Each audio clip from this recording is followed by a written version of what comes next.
Big Sills.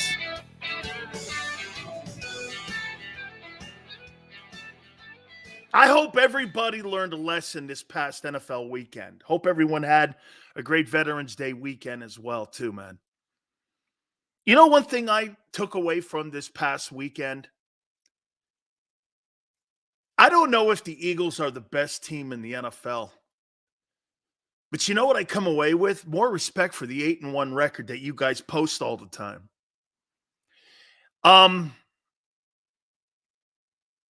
This league, you never know what's going to happen on a week-to-week basis.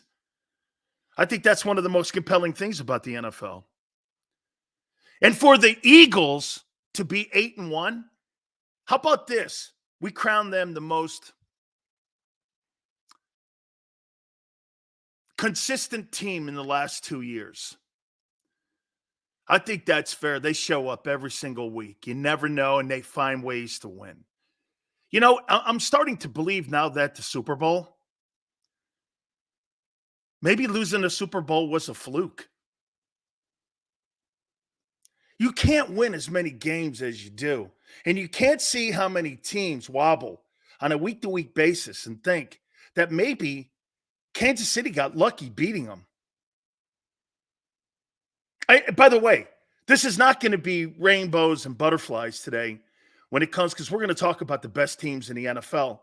And I don't know if the Eagles are the best team, but I do know this. They are by far the most consistent team over the last 2 years, and I will take a knee to you guys to that. There is no question. In the last 2 years, maybe the last 2.5 years, because we have to go beyond the 2-5 start, right? So from the 2-5 start to where you are right now, do you think there's been a more consistent team? And again, I know teams like the Bucs and the Kansas City Chiefs have won the Super Bowl. I get it. The Rams, I understand it. But do we not say this? Shit, man. The last 2.5 years, has there been a more consistent football team on a week-to-week basis than the Philadelphia Eagles? And the answer is no. Okay? The answer is no. They, without a doubt, are the most consistent team. I'm going to surrender that comment to you guys. I learned a lot from week 10. I did. I learned a lot. Okay? We're going to talk about the Cowboys. Jesus, grimy. You know, I got to tell you something about Dak Prescott. I'm actually starting to like what Dak's doing, and I'm going to compare him to Jalen here in a minute. I don't know so much about his football team. I don't know the Cowboys killing the Giants did anything to change your opinion about the Cowboys. I mean, honestly, do you think the next 2 weeks, last week and this coming weekend, against the pathetic Giants who are arguing on the sidelines and the Panthers this weekend makes you do this? Oh, my God. Hey, by the way, if you are in that camp, that's the same Eagle guy that was telling me, Sills, we can only play who's on our schedule. Remember last year how you guys were taking bows about a shitty schedule? Why can't the Cowboys do that? I'm just trying to keep you on the same rails. You guys last year were talking about, hey, we can only play who's on our schedule. Well, so can Dallas. Okay? So can Dallas. They can't control who's on the schedule and who's in the NFC East. I don't think that's the metric, though, that you and I are looking at. Okay? So let's go here then. Now you lost to a Jets team. That's who you lost to.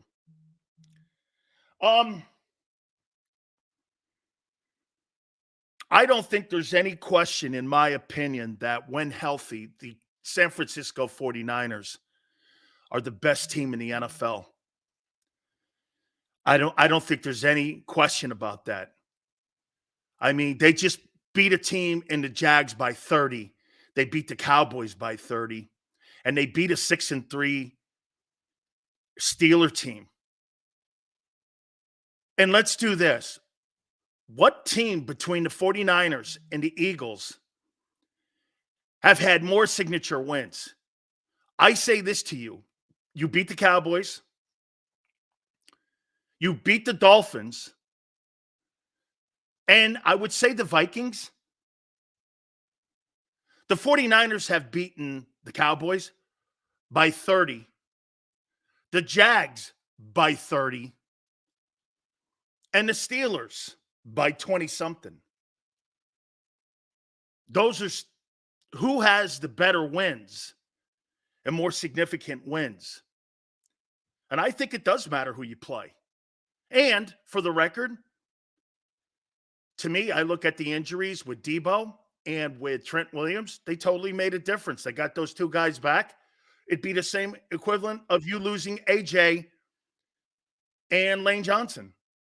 They got those two guys back, and they beat the Jags by 30, a team that had won 5 games in a row. And you struggled versus the Commanders in both games. Who's got the more impressive wins, the 49ers or the Eagles? I think the 49ers do. 49ers have more impressive wins. I don't think by a ton, though. I don't think by a ton. Okay? I do not. I don't think it's by a ton. And some of you go like this, well, Brock Purdy's not very good. Well, let's take a look at that.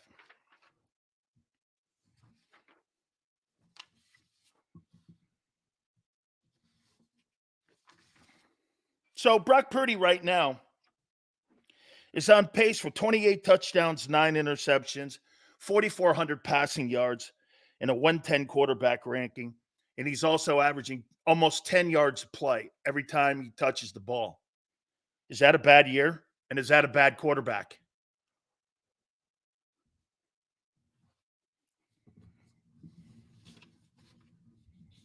I think the 49ers have more impressive wins than you. And let's be candid. You lose to the Browns, they could win that division in the North. The Vikings, they're going to make the playoffs. I mean, at the end of the day, when they lose players, and I'll tell you this, there's no question that the Eagles have been able to well, they really haven't had a significant injury until this Goddard injury. The Maddox injury is significant, but they really haven't had one like San Francisco has. You haven't. You haven't had anything. Joho still switches up daily. That's because the league switches up daily. I just got through opening the show with that. Did you not listen? This is not set in stone. The National Football League is not set in stone. How many people thought 2 weeks ago the number 7 seed in the AFC playoff race would be the Houston Texans? Am I still supposed to sit here on a Monday saying the Texans suck? No. Give me a break. The Bills and the Bengals on today, November 13th, are outside looking in the playoffs. Do you know that? The Bengals are on the out, and the Bills. Bills have to play tonight, Denver. As of right now, they're on the out.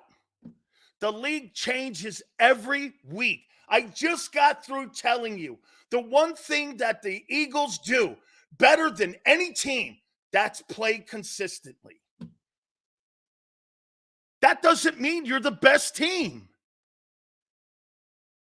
That doesn't mean you're going to run into a football team that's got better coaching. And here, I'll tell you this. I think the Kansas City Chiefs are more complete than you are. I think they're good as a secondary, their linebackers, their D-line, and when it comes to their play calling on both sides, Spagnuolo and Reed. Where are you better than Kansas City in? It ain't your run game because you don't run the ball as much. Where are you better than Kansas City? Where? Wide receiver? Okay. Didn't matter in the Super Bowl, but okay. Running back? I don't know if your guy's better than Pacheco. He's on pace for some pretty good all-purpose yards coming out of the backfield, too. He's going to be around the 1,300-yard mark this year as well for total scrimmage yards coming out of the backfield. He's not horrible. Receivers. Your quarterback is not Look at this dummy down here, Daz. He thinks Patrick Mahomes and Jalen Hurts are on the same level.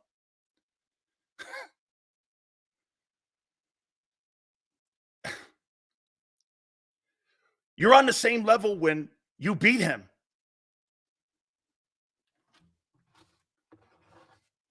That's when you're on the same level with him. Okay? And to be fair to Jalen, there's not that much of a sample size to be considered to him. So you shouldn't be comparing him to Mahomes. He's not. If the question is, if the Eagles win, will they get their respect yet? Dude, the only thing they get respect for is showing up weekly. They have to win the Super Bowl to get respect. You're not better than them, okay? You're not better than them at the running back position. Where would you think that? The last month and a half, you haven't run the ball. You barely get 100 yards a game now. And it's because your quarterback's been banged up. Look, I'm not throwing shade on you, but it's a week-to-week proposition.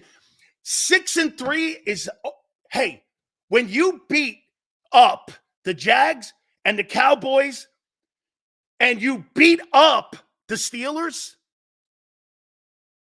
those are significant wins that make me say, well, the injuries were more of a factor in San Francisco. I thought Purdy was awesome against a very hot 5 straight win Jags team and well-coached Jags team. Okay? Now, look, again, hey, Sills, this weekend or Monday night against Kansas City. Hey, Jared Goff went in there and won. Surely Jalen Hurts goes in Arrowhead and wins too, right? Now, Chris was out. Chris Jones was out. Travis Kelce was out. Is that a factor? That's not really a Detroit issue, but okay, yes. Because if I'm going to use the metric that I just used for San Francisco, yes. How about this? Is Kansas City the best team in the AFC? Yeah. Because I'm going to use the metric that I just used with San Francisco. And that is that Chris Jones and Travis Kelce were out in that first week. What about Denver? Well, one of the tougher places to play. I would turn around and go like this. Yeah, well, what about New York with the Jets? Okay, I look at the Denver win like I look at the Jets. I look at the Jets win against the Eagles like I look at the Denver Broncos. And I think Denver could actually – I think it's going to be interesting tonight against the Bills. Okay? Baltimore, great example. I'll tell you this about Deshaun Watson. I saw $230 million worth of quarterback in the fourth quarter. That guy plays like that, Cleveland could win that division. Because you know why? Because Cleveland's got the best defense in the league. And I'm comfortable saying that Cleveland's got the best defense in the league. Okay? And if Deshaun Watson plays the way he did in the fourth quarter, that $230 million looks, instead of looking like one of the biggest disasters of all time, if they turn around and win that division and they win the North, wow. Now he's in a boot. We'll see what happens. But if he plays like that, that was the first time I saw Deshaun Watson look like Deshaun Watson. Hey, and I got to say this to you too. I watched Chase Young play next to Bosa. Those two guys were doing that shit when they were in Ohio State and Columbus. They look good together. I mean, they look like can you know what it looked like? Jordan Davis and Jalen Carter playing next to one another. I'll tell you this, Chase Young could be one of the biggest disasters that Washington ever made. If that guy gets back to being the player that I saw his rookie year, I think he's better than Micah Parsons. Dude, he put a statement on that game against the Jags. He looked good. I kept doing this. Wow, can he get up the field? He created a lot of problems for teams. He sure did, man. How come we didn't get that type of Jim Schwartz when he was on the Eagles? Because I don't think you had the personnel in somebody like Myles Garrett. You didn't have anybody on your football team like Myles Garrett.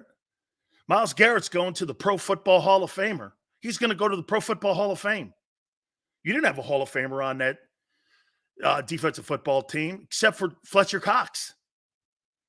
When it came to rushing the passer, that 17 team didn't have anybody like Garrett. Myles Garrett's a Hall of Fame player. If Myles Garrett's in New York or Dallas, you're talking to him like you're talking about Derek Thomas or Lawrence Taylor. He is a great football player. Dude, that guy, in my opinion, I don't know what people are talking about when it comes to Micah Parsons. You can't compare Micah Parsons to Myles Garrett. He's better. And I'm talking Garrett's better. Okay? Look at me. Eagles, Niners, Lions, Chiefs, Ravens. It's those teams. Even in losses with some of these, because you got to look at the overall body of work. I think one of those teams is going to win the Super Bowl. Okay? I do. I think one of those teams is going to win it. And quite frankly, man, San Francisco is just loaded. Like, your defense is nowhere close to San Francisco's. That could be your Achilles. They got better linebackers and secondary. Cowboys have a better secondary than you. Their linebackers are probably better. Their front four, your front four, yours is better. San Francisco, from front to back, is better. Cleveland's defense, front to back, is better. Kansas City's defense, front to back, is better than yours. You don't have anybody better than Chris Jones. Their secondary's better. Their corners are better. And their coaching staff's better. So this is going to be quite a coin flip here on who wins this thing. Like I love how people are denying the fact you have the worst pass defense in pro football. And you're calling yourself a better defense than the 49ers and the Chiefs and the Browns. Give me a break. I mean, all you got to do is use your eyeball test. This is going to be hey, and by the way, the next 5 weeks, starting on Monday night, is going to tell us a lot about your Eagles. I do not think the East is wrapped up. I do not. There's a lot of football to be played. Again, I think you guys, I started the program out, and I think some of you have already forgotten how I started it. There's only one thing right now that, and by the way, it's a big deal. It's a big deal. The one thing that Philly does better than any team in the league, they find a way to win. Now, when you play better teams as you're going to the next 5, like I said, you don't have better wins than San Fran. You're not far off, though. San Francisco destroyed the Cowboys. You didn't. They destroyed them. They beat them by 30. Game was never close. They pulled their starters out in the third quarter. I mean, it wasn't close.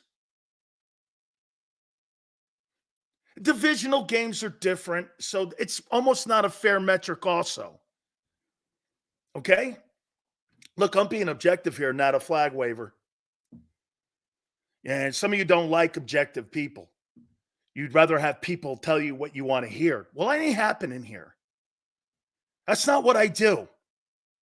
I'll tell you what I see. And I just told you exactly how I felt about your team versus the rest of the league. I think you're in the middle of it. Not in the middle.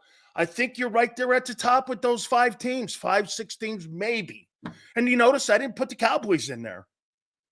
What the Cowboys did to the Giants means ungazzi. In Italian, if you know what that means, it doesn't mean shit to me.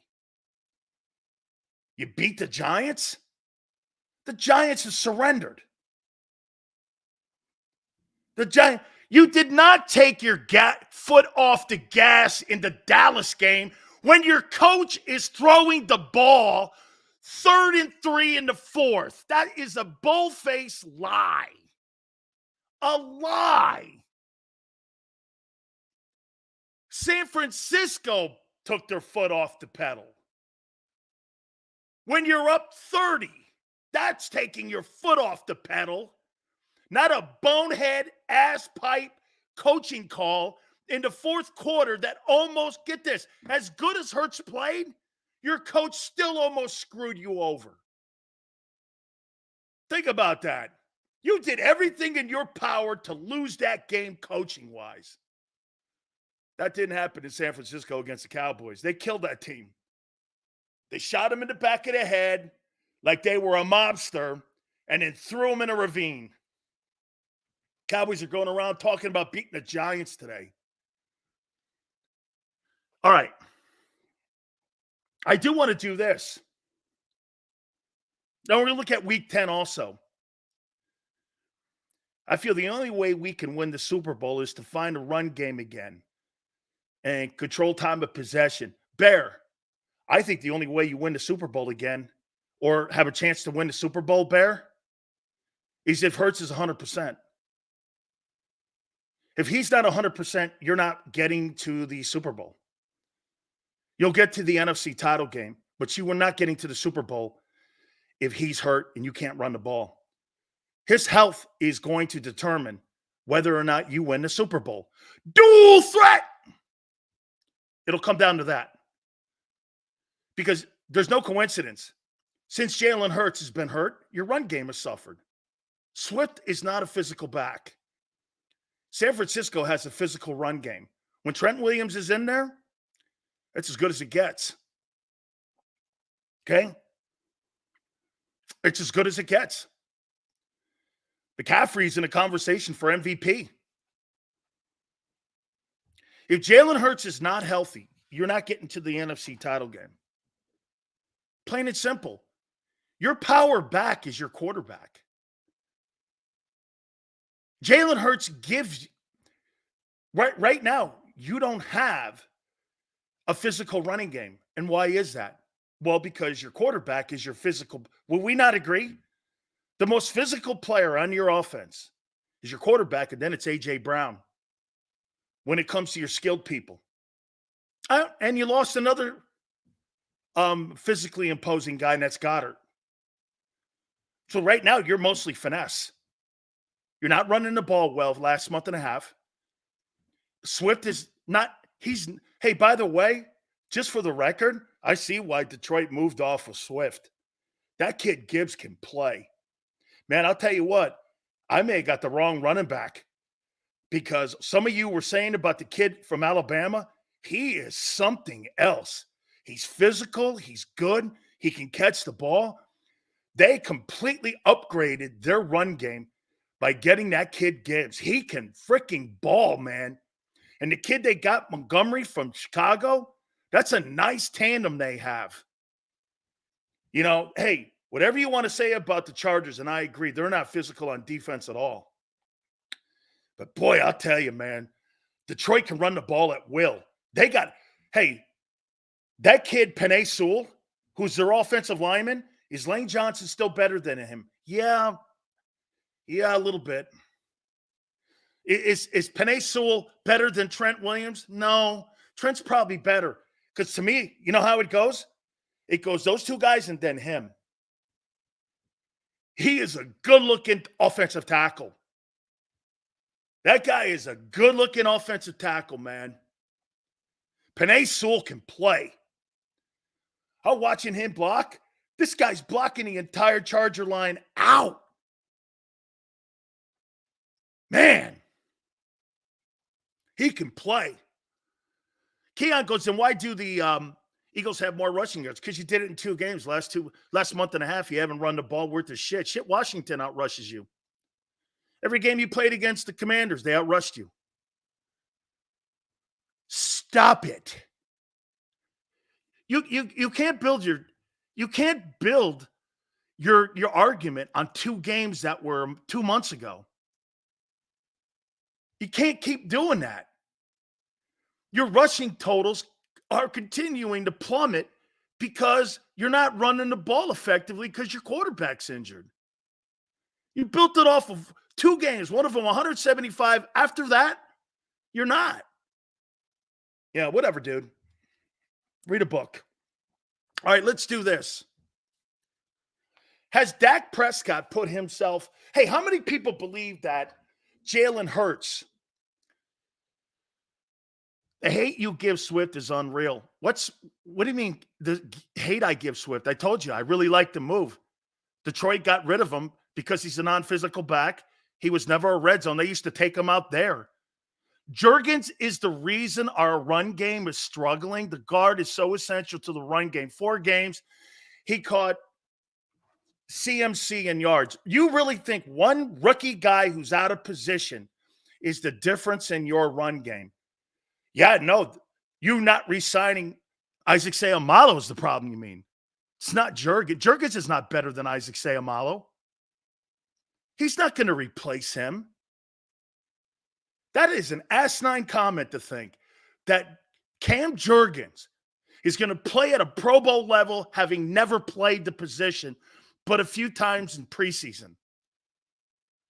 Where are you getting that from, that you're going to replace a guy? And by the way, if I'm not mistaken, I think Isaac Seumalo's on the 6-3 Steelers. Huh. Looks like he made an impact there too. Looks like he made an impact in the Steelers. They're 6-3. I don't know how they're doing it. Okay? All right. How many people think Jalen Hurts is in the MVP conversation?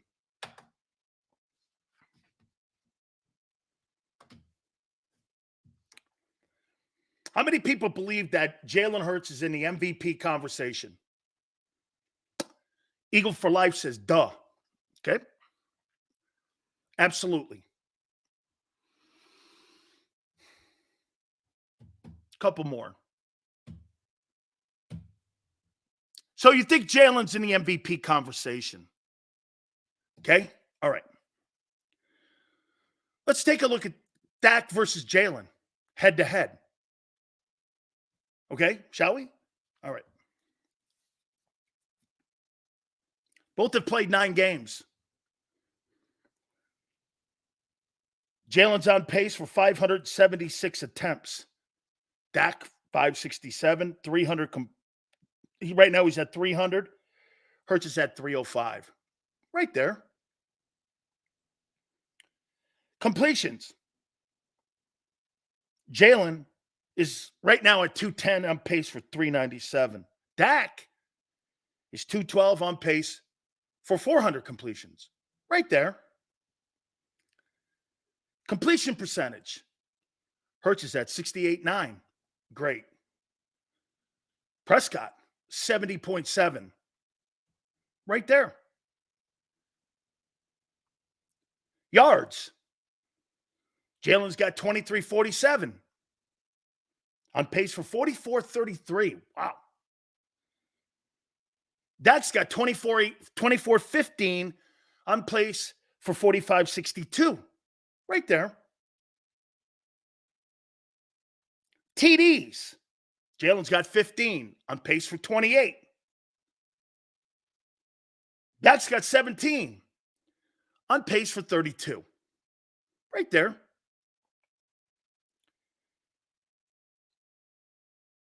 Interceptions. Jalen's got 8.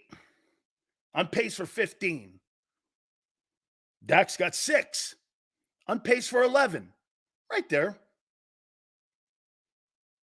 Quarterback rating.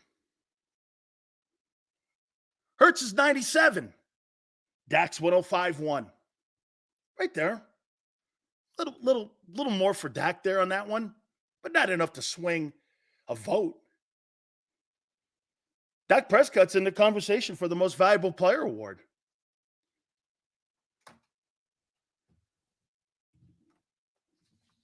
Tell me I'm wrong.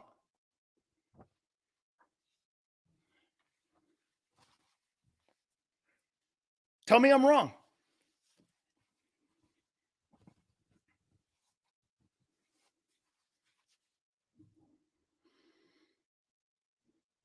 And Jalen's playing with another MVP on the team. That conversation about CeeDee Lamb being a 1 is, I know what he did, 5 straight. Oh my God almighty. He is not in A.J. Brown's conversation.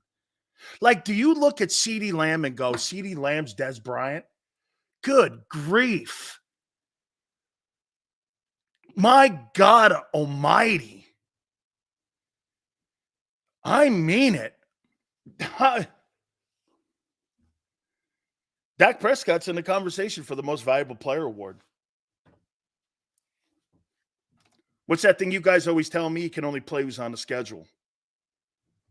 By the way, the record is not a individual. You win that award by winning and also by how you carry your team. And he's a Cowboy. If Dak Prescott finishes and it's tied, he'll win the MVP over Jalen. Why? He's a Cowboy.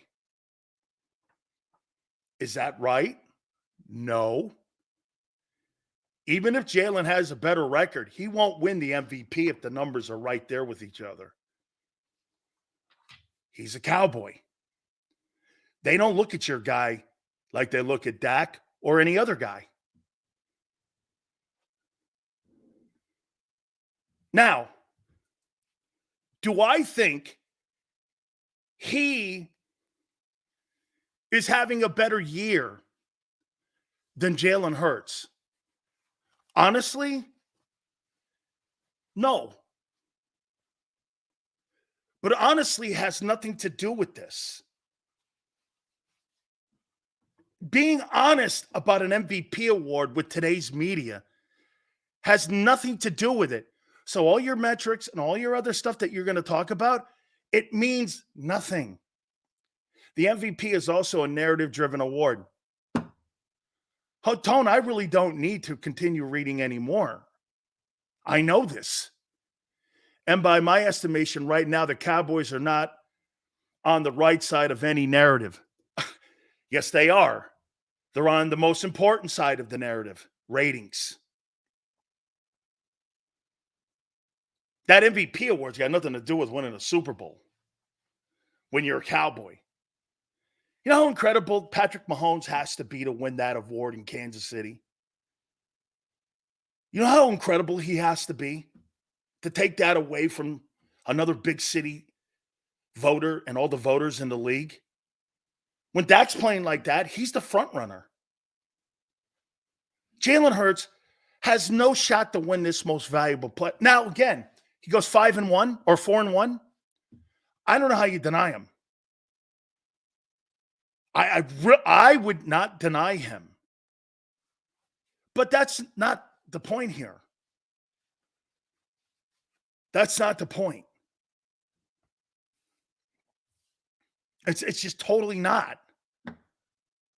Look at what I'm talking about here with what the narrative has been today. Check it out. I think some of you think that I think that Dak Prescott is playing better football than Jalen Hurts. Well, let me bury the lead on that. I don't. The turnovers are high, but I think Jalen's played better the last month. That's not what I'm saying here. Do you know today people are talking about Dak Prescott being the MVP when he hasn't beaten a significant team all year. And Jalen's 8-1. And you guys have won 22 of 26 games. And that's not good enough. And you lost by 3 points in the Super Bowl. Today, the conversation is that Dak Prescott is an MVP candidate. And I would like to know where and how. Because he beat the Giants twice by 70 points? They have no respect for Hurts. That's okay, though. That's okay. My conversation about the best teams in the NFL, that's a different conversation. Because I look at who you play and who you beat. More so, the record's important because it's home field driven. The MVP award? Phew. How's Dak even in the top 5? You think Dak is really doing something special this year? Give me a special moment. The New York Giants? Dak beating the Cowboys in the 4th.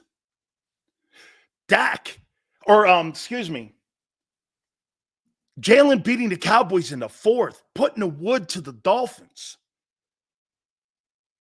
I mean, honestly, if they beat Kansas City, the media is going to make that Kansas City loss, if the Chiefs lose, look like, well, there must have been pieces missing. The Cowboys get love for beating the shitty New York Giants. I can't believe it. I cannot believe how much people are, and get this, do you know what they're doing too today? So the Eagles don't show up and they lose traction on a bye week when it comes to being considered one of the better teams. I haven't changed my opinion because I've been right there. I said the 49ers, the Eagles, then it's everyone else in the NFC. I still think the Lions have to prove to me. Does anybody actually think that the Los Angeles Chargers are a physically imposing team? That Peterson is a good coach. He is. Better Hurts, don't get respect, motivates him. Hey, JH, he is a good coach. You ran into one of the best teams in the league. Happens. Hey, great coaching against the Jets. At least they lost to the Niners. You lost to the fucking Jets. I mean, if you're going to get beat by somebody decent, not by a team who can't score points. I think the Chargers are soft too. I came away with that Lions win going like this, watching that game. Does anybody really think that the Lions are more physical than the Eagles or the Niners? No. I didn't come away with that. I didn't come away with that. Absolutely not. Now, hey, on the road, 3,000-mile trip, welcome to the NFL.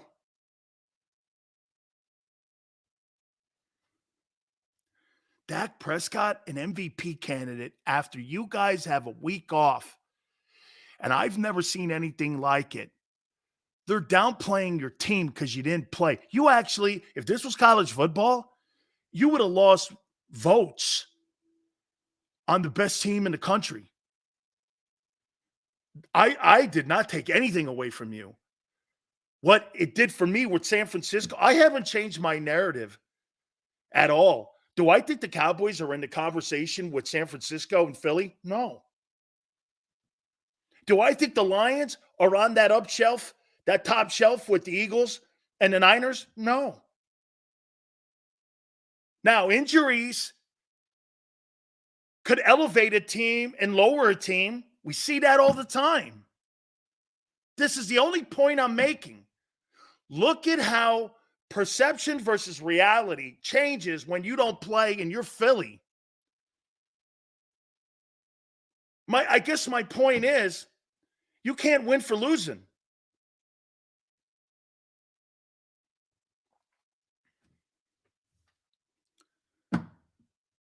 You have not changed in my book.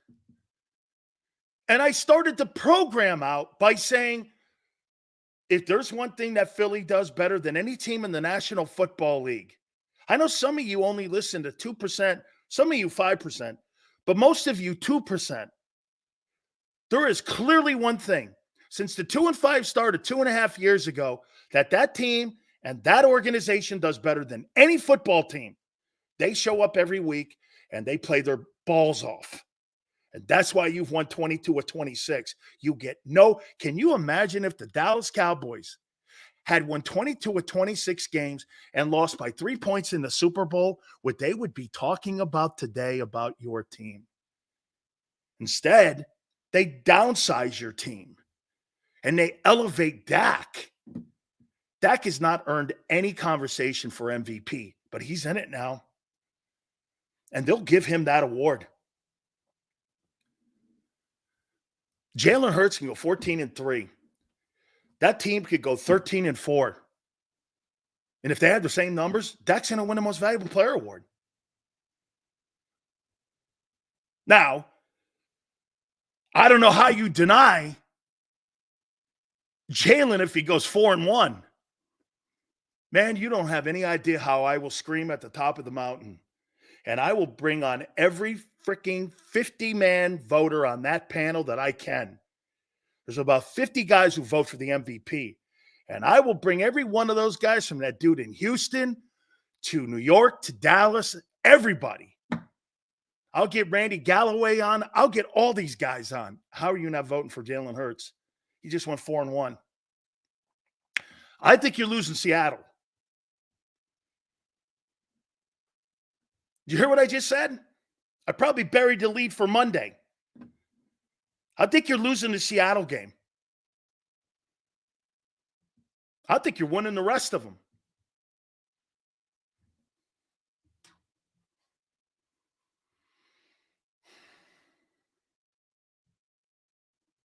I vote on the NFL Honors MVP. I don't vote on the Associated Press MVP. You know that award show you see every year? Coach of the Year, Defensive Player of the Year, Offensive Player of the Year, Rookie of the Years. I vote on that. I vote on the NFL Alumni Honors Award every year, and I have for the last decade. Okay? Up next goes why Seattle? Because you really don't win up there. It's not a place teams win. It's one of the more difficult trips to take. You're going to get tripped. You're not going undefeated, dog, over the next 5 games. You're not. I heard a guy, you know what's funny? I hear guys on our network and other radio stations say that they're going 2-3, and you get pissed at me because I say you're going 4-1. Get a grip on yourselves. Okay? I actually have you doing better than most of the national pundits and local people in Philly. And yet you criticize me because I say you're going 4-1. Be 12-2. And you're pissed at that. I'm telling you, Dak's not a true MVP. The Niners are as good as you. That is really nobody. I don't think the Lions and the Cowboys are there. Now, a couple more injury. You lose Lane. You lose Lane and Goddard. You'll look like the 49ers did a couple weeks ago. And you'll be in trouble. But that's everywhere. That's everywhere. I can't believe how much love Dak and the Cowboys got while you guys were home playing golf. I can't believe it. Dak Prescott has moved himself into the MVP. What game did you go like this and say, by the way, you know what they're doing? Head-to-head. Dak's probably outplaying Jalen by a smudge just because of the turnovers. But 11 to 15, I don't think that's a lot. 78 yards. I mean, what are we talking about here? Completion percentages right there. Completions, yardage, touchdowns, rating. Dak's now like one of the top 3 guys. Who did he beat? Who did he beat? You don't go to the records, dog. That's not an individual statistic when it comes to these awards.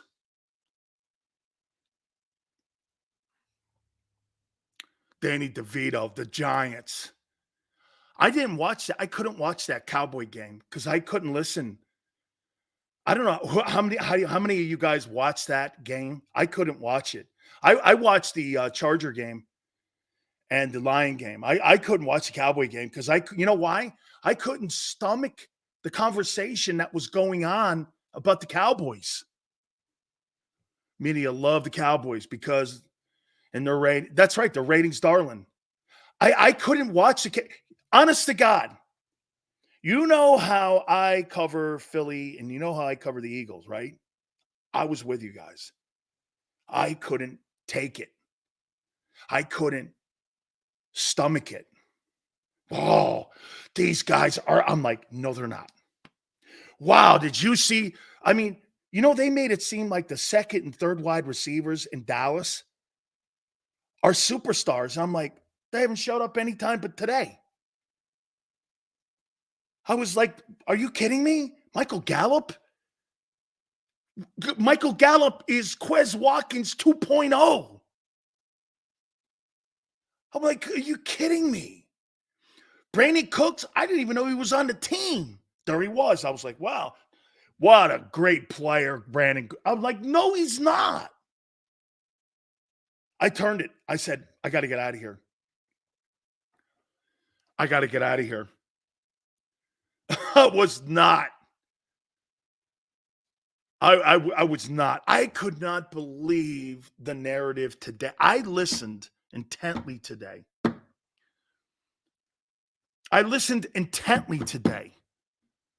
Shit, the Eagles weren't after. You know what everyone's now doing? 49ers are head and heels above the. I'm like, no. The 49ers just gave me the conviction I knew. They lost Trent and Debo. Put those 2 guys back on their team. They're just as good as San Francisco. That's a fact. And I'll tell you something that I was more impressed with, not only with the fact that they played the way they did, I was impressed more. Get this. You know the most impressive thing was in that game? Wasn't Brock Purdy.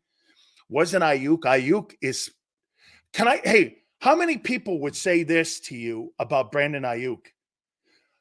Would you take CeeDee Lamb over Brandon Ayuk? Would you take CeeDee Lamb over him? Would you take CeeDee Lamb over Brandon Ayuk? I don't know.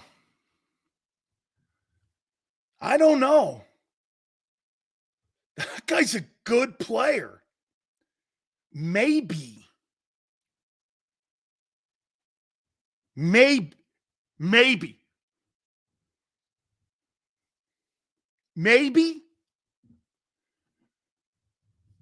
Right?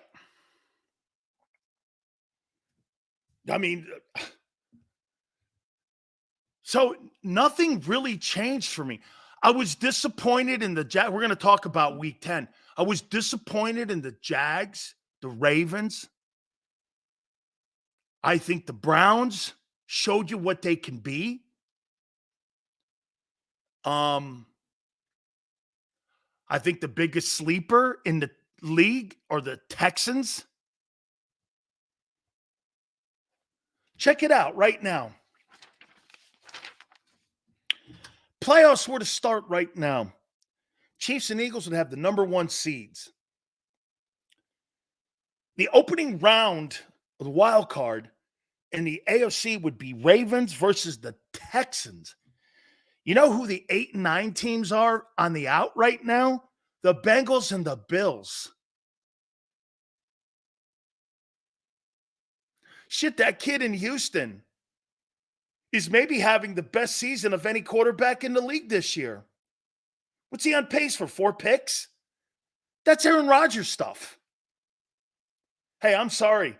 Just because it says FR next to his name or rookie next to his name, that does not deflect from me looking at him as having the.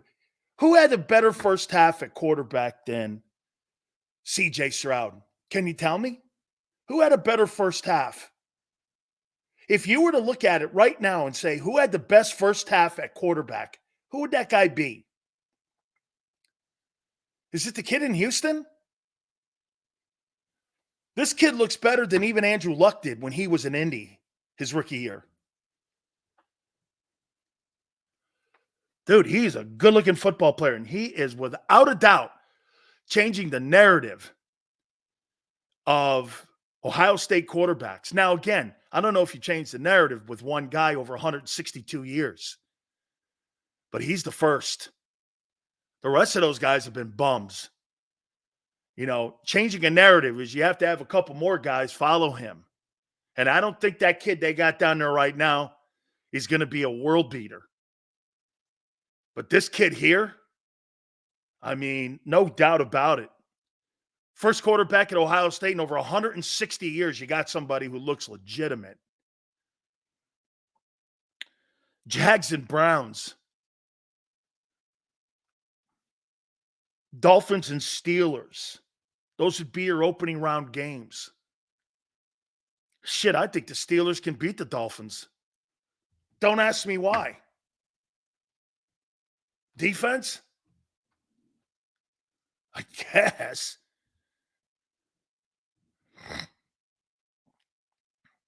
NFC, Lions and Vikings. I am so pulling for Josh Dobbs. I so like this kid. By the way, you see how that team responds to him? It's almost got a Jalen Hurts feel to it. They want to play for him. And they don't even have Jefferson back yet. When they get Jefferson back, I don't know, man. There's a Jalen Hurts feel about that story. How, if you're Minnesota, you don't move off of that and go, well, we're going to go get a quarterback in the draft. And you look at that and go, look at that. See, to me, it's about how the team responds. Shit, though, the Eagles didn't even believe Jalen Hurts after 21. They didn't believe he was the future. They still had question marks. That's why they had 2 1s. You should give this guy 2 years in Minnesota. Give him a 3-year contract. Give him an opportunity. All he needs is an opportunity. I think he takes full advantage of it. You know why? Because he wants it. He's desperate. He's been looking for this his entire life. Josh Dobbs is Rocky. He's an underdog. And he's performing. I mean, he's brilliant. I've never seen a guy pick a playbook up in 1 second. An NFL playbook in 1 second and win games. It's remarkable.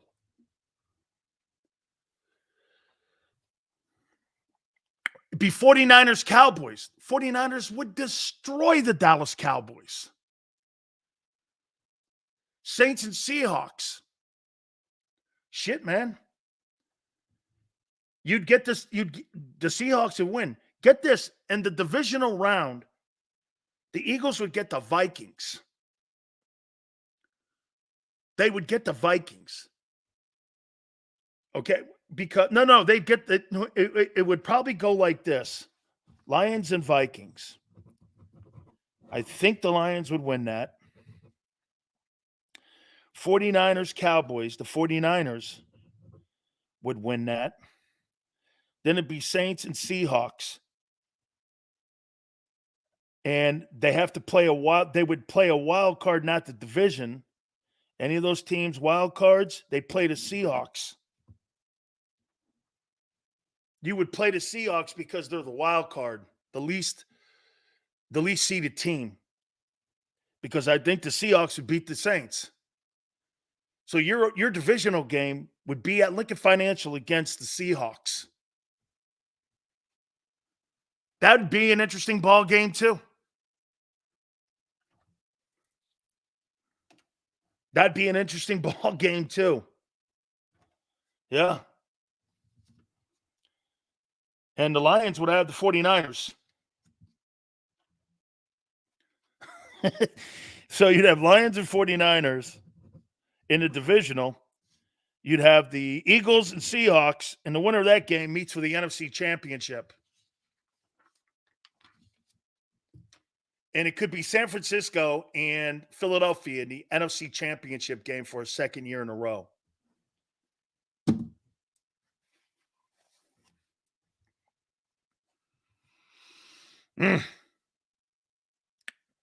I did not change my narrative. It just confirmed a little bit of what I thought of San Francisco. To me, I came away with Chase Young being an impact. Hey, did you hear this too?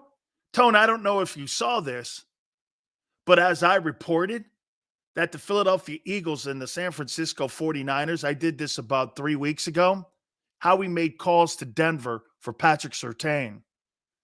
Howie didn't want to give up a 1 to get the kid. Denver wanted a 1. San Francisco didn't want to surrender a 1. So that's the only reason that dude's still in Denver. Both of those teams went after him.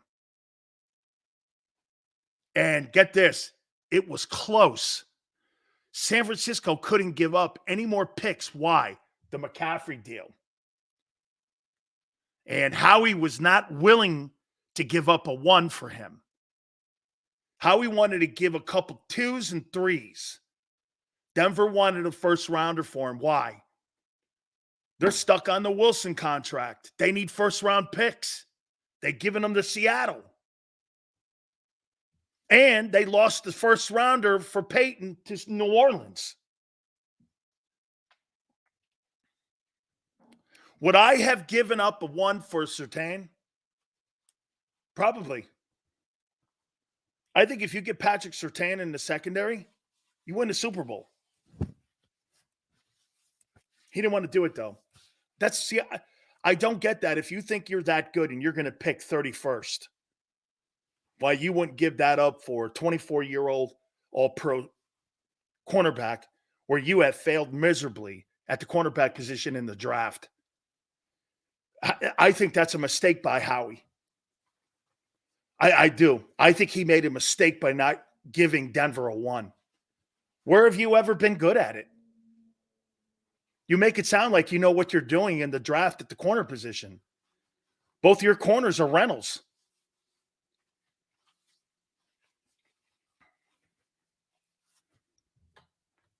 And you could have Denver maybe even wanted probably to get a 2 and a conditional in the second that could have become a 1. They wanted a lot for him, and rightfully so. Like, you know what I mean? Like if he plays, he gets to the Super Bowl or he plays 90% of the snaps in the trade, that 2 becomes a 1, kind of like the Wentz deal. If Wentz played as many snaps, it turned to a 1. I think that second turned to a 1, whatever it was. And I think it was something like that they wanted, and Howie didn't want to give up that much. I mean, you're not going to find a cornerback in the draft better than him in the next 2 years. Why wouldn't you give the 32nd pickup for him? And maybe a conditional. You think you're going to find in the next 2 years a Patrick Surtain to play corner for you? Why would you think that? You can't pick him to save your life anyway. That's ego. That's ego. Okay? TV, I probably more with that, what you're saying there. Am I giving up 2 first-round picks for a corner? Probably not. But Howie didn't want to give 1 up. And you would give up 2 for a quarter for quarterbacks. Yes. For a corner, I don't know. That's a little rich for me. That's a little rich. Okay? Okay? Fact checker goes, you don't give up 2 ones because it kills your ability to build. Howie doesn't build his defense with draft picks. What gave you that idea?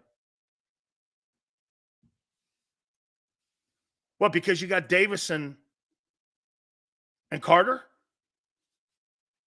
Sweat was a late round pick. Not late, 4th. BG's been there over a decade. Reddick was a free agent. Linebackers are all free agents. Many of the safeties are trades and free agents, and your corners are trades and free agents. Where in the world do you think you build through the draft on defense? What would make you think that? That's not true. Nolan Smith and Nakobe Dean? We'll see. They're non-factors. D-line?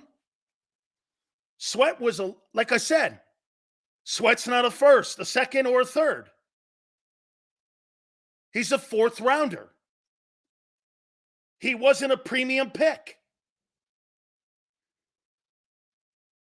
There's not a guy outside. Fletcher Cox is over a decade ago when you drafted him. You're making it sound like you build your defense through the draft. You do not.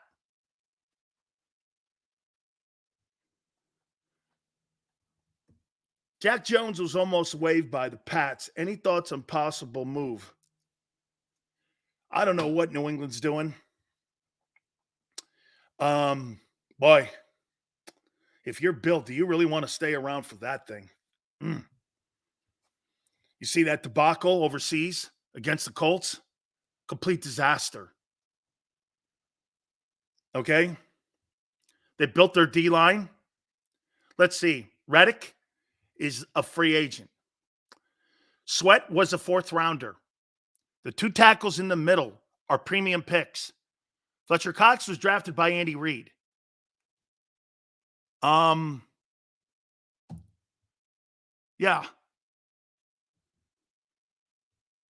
Your linebackers, once again, guys, I don't have to lay out the facts to you. You don't build your defense. This is more about Surtain. You're under the guys that he builds his team on that side. He builds his offense on that side of the ball for sure. But he don't build his defense. He gets spare parts, and it's a fact. How about this? The last 2 years, your linebackers, you haven't had one guy that you have drafted that has played significant football, that has started for the Philadelphia Eagles at the linebacker position in over 35 games.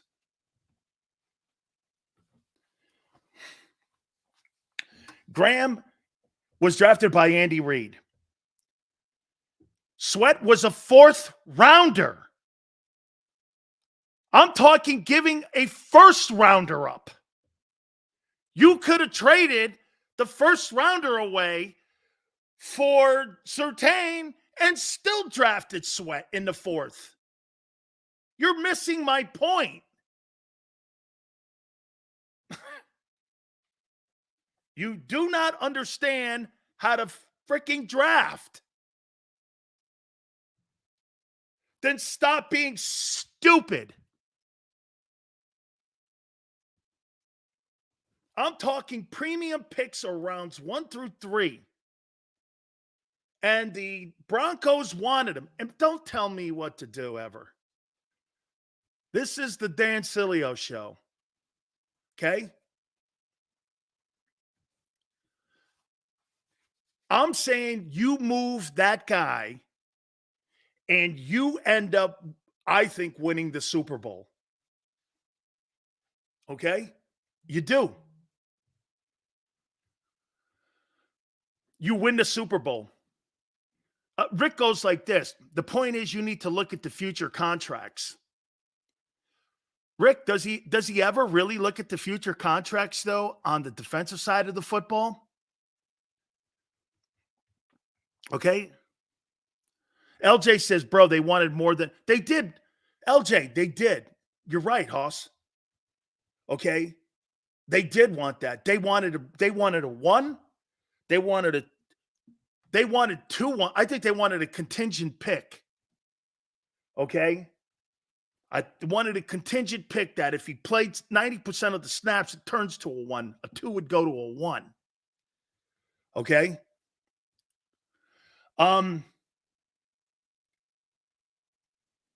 Let's see here. How he feels the secondary with veterans. You mean undrafted players, right? Fact checker. You mean undrafted players. Jojo, you're more right than you know. Hey, Jojo, don't you know, man? By now, I got a bigger bark than bite. Don't you know? Don't you already know that? Senior stick, and Howie should have made that trade. That's a steal. I think it's a steal either way, too, man. Okay? I think that would have been a steal, too. I really do. Okay, I do. That would have been a steal. Probably, but not Smith needs to get paid. Reddick needs to get paid. Smith needs to get paid? Are you talking about Devontae? Because if you're talking about Nolan, I don't know if I want to pay him yet. He can't even get on the field. I mean, Nolan Smith has been a zero factor this year, and he's a first-round pick. Zero factor. I mean, Derek Barnett plays more. Who in their right mind would have thought that Derek Barnett – am I right when I say that, Tone? Derek Barnett gets more snaps than Nolan Smith, and Nolan Smith's not hurt. And they're trying to get rid of Derek Barnett. And Nolan Smith plays less than Derek Barnett. Really? Guy you just drafted. Barnett plays more. What did I see? Isaac Sales, I hope you're – hey, Matt. I think Matt just called me out because I am a little bit pissed off about what happened at FSU Miami. Hey, I apologize if I'm not in the best mood. Yeah. Hey, I'm sorry. I'm not in a really good mood after FSU Miami. And those Matt, and those saboteurs known as the ACC officials hijacked a safety and possession off my team. So here, guys, I'm going to do something here, Tone. I'm going to do this. I apologize, everybody. I'm not in the best mood today. I've been screaming with Mario all day long, okay? I apologize. Okay, I do, man. I'm not in the best mood. I'm not in the best mood, man. So how about the Chargers game? I agree, LJ. I didn't come away with that going like this with the Lions. Do I think the Lions are as tough as Philly and San Fran? No. Hey, Shooter.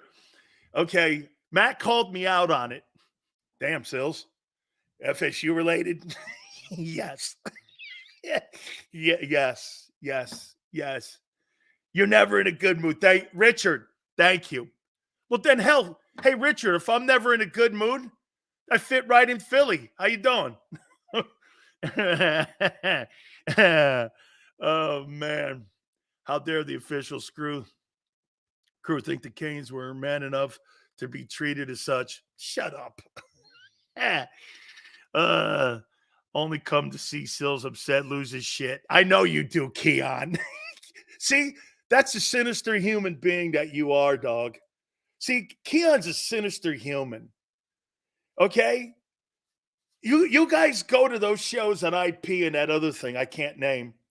And you guys just go there to aggravate the host, don't you? And you love him to blow up, say something on the air stupid. Right? I should know better. Because I'm the official shit starter. Get you a craft beer out of Tampa, Sil. Cigar. Yes, sir, man. Columbia. That's the only reason why I can't stand Dallas. Some people like you cooking themselves. Hey, Eric, I'll tell you what, man. I couldn't believe today all the shit that the Cowboys got. Dak's MVP, Cowboys are back. And I'm like, hopefully I didn't come off going like this. Hey, man, the Cowboys are right there with you guys. Because I came away going, if the Cowboy fan thinks that giant win, you could have scored 100 points on them. And I would have went, so what? So what? Dak threw for 404. So what? Hey, I get this.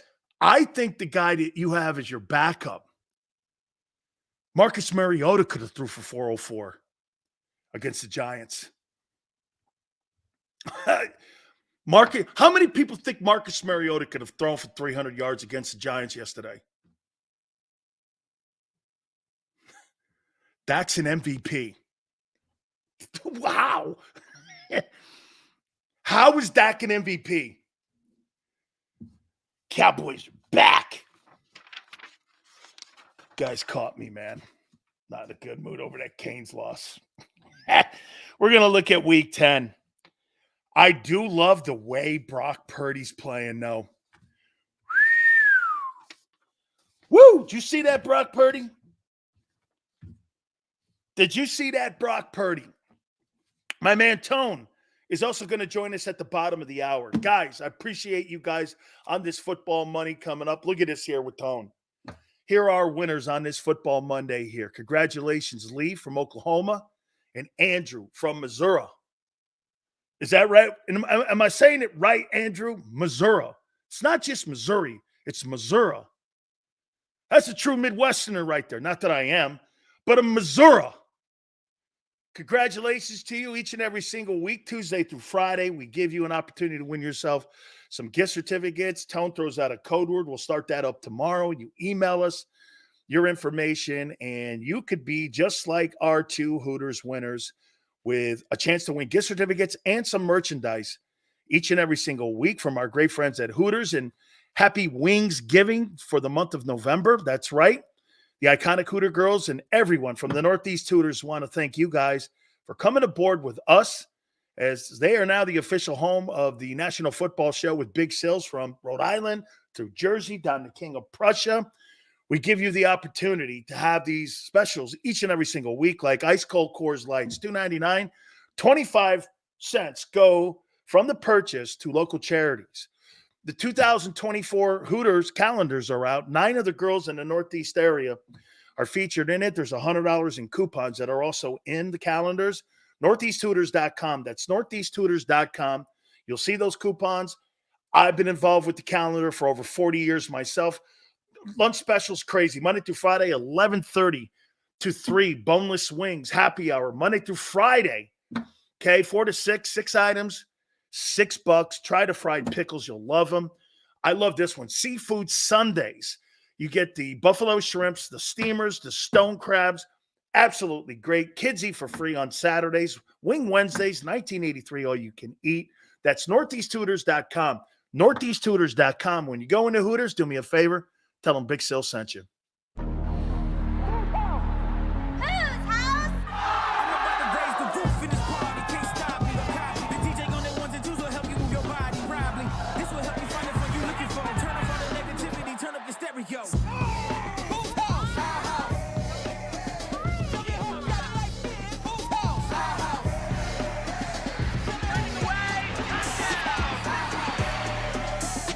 Football and Hooters, the perfect pair.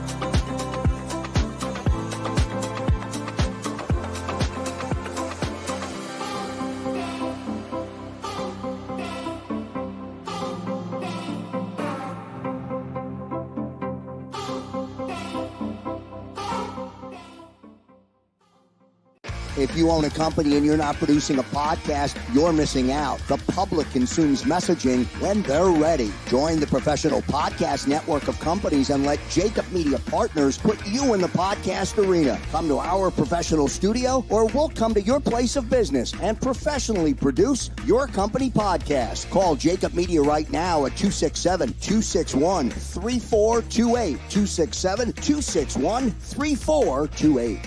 My name is Dr. Bruce Grossinger, and I'm the medical director of Philadelphia PRP and Stem Cell Institute. I'm reaching out to those who suffer from spine and joint pain. We use treatment methods that require no surgery, no scalpel, no drugs. Running, walking, or whatever your desires are, Dr. Grossinger is where you need to come. You can benefit from the same PRP and stem cell treatment as Wilbert Montgomery. Call us now at 610-222-5675. We're here to show you a better way to spend your state income taxes and get the money to where it's needed to most, to the thousands of qualified kids. What we like about Blocks is they really know where the need is. This program ensures that their dollars come 100% into these kids for their tuition assistance. If you are able, Blocks makes the EITC piece go very quickly and very smoothly. Turn your PA state tax liability into need-based scholarships and receive a 90% tax credit.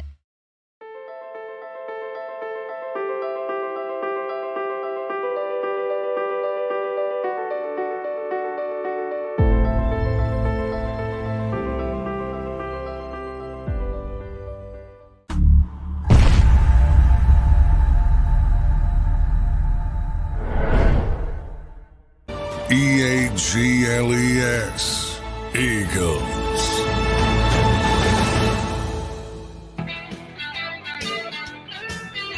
Big Sales National Football Show. Our friend Tone will join us for the segment here in a couple minutes at the bottom of the hour. Our friend from Fox 29 in Philadelphia, Gary Cobb, as we get ready for our next Monday night's game against the Kansas City Chiefs at Arrowhead.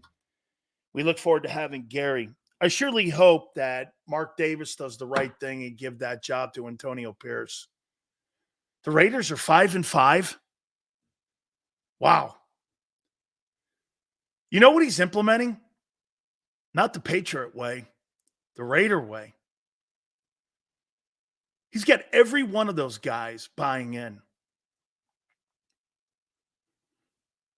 I think he reminds me of Dan Campbell.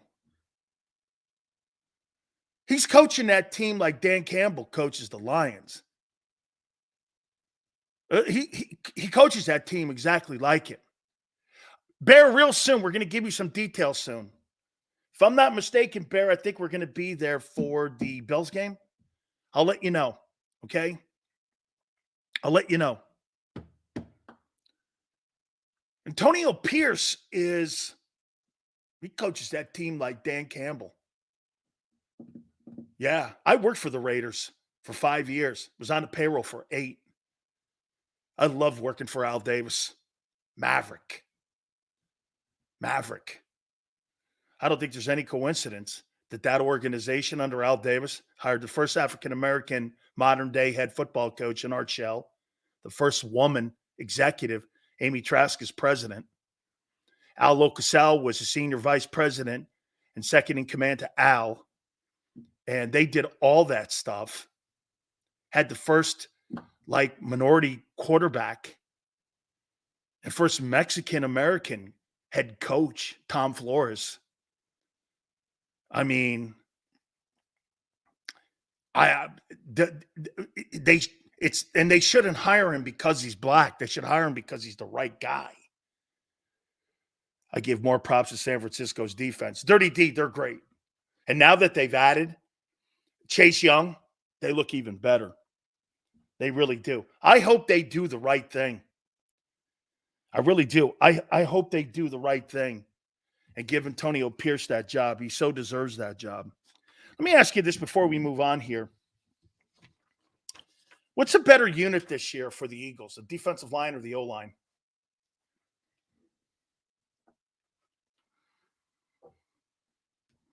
Who's performed the best in the first half of the year? O-line or D-line? Remember something before you answer. The The defensive line is number 1 in rush defense.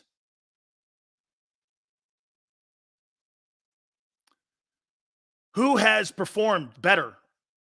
Your so-called best O-line in the league or your D-line?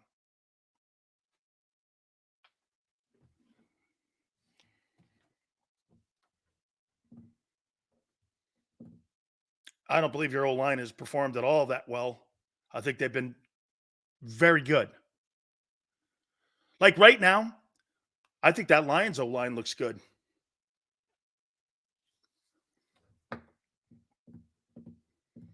Jalen Carter has made all the difference in the world. Actually, I think your O-line's starting to show signs of a little bit of age, especially on the right side, and lack of talent on the right side. Whether you want to put that in on Cam Jurgens and you think Cam Jurgens is going to be as good as Isaac Seumalo, okay, I don't. We'll see. That D-line has been the better unit this year. Who would have thought that? That's your defensive line, because of a rookie, has outplayed a part of your football team that you spend, let's see, 30. Think about this too, your economics on this. Both tackles, 30 million. Center, 15, 5, 45. Dickerson, 5. That's 50 million. Right guard, another. So you spent $60 million just in your starters. Here's what you spent on your D-line. Let's see, 13, 10, 3, 3, 4. Let's see, 6. It's 23. You pay about $25 million less on your D-line than you do your O-line. Howie wins again. That's a total win, man. $25 million less than all that money you spend in your O-line. Oof. Good grief. Wait, he don't make 10. Fletcher makes 8 now. Or does he makes 10. He makes 10. Okay. About $24 million. Whew. Good for you, man. That's why get this. So the money he's getting hijacked on for his corners not performing up to salary, he's getting mass production out of the linebackers and the front four. And so he's taking a bath at his corners. Get this. You're paying almost $30 million in your corners. You're totally not getting your money's worth there. But that's being made up in your backers and your front four. They're out playing the biggest part of your team's salary cap, which is your O-line. I mean, there's 5 of them. That's why. You know what I'm saying? You get 2 wideouts, probably pay a lot of money to, but you got 5 O-linemen. You spend a lot of cash on, especially your 2 tackles. And that's not even counting Goddard, who's 15 in there. I didn't count Goddard's 15. Yeah. If you put Goddard in there at the tight end, he puts 15 on top of that. About $75 million you spend in your O-line. Yeah, you think that your O-line is the reason you're 8-1? I actually think it's the D-line. The reason you're 8-1. I actually think it's the D-line.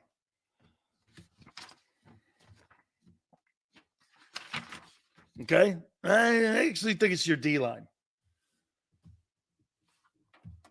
Let's get to the segment with my friend Tone here. Big Sales, how you doing, sir?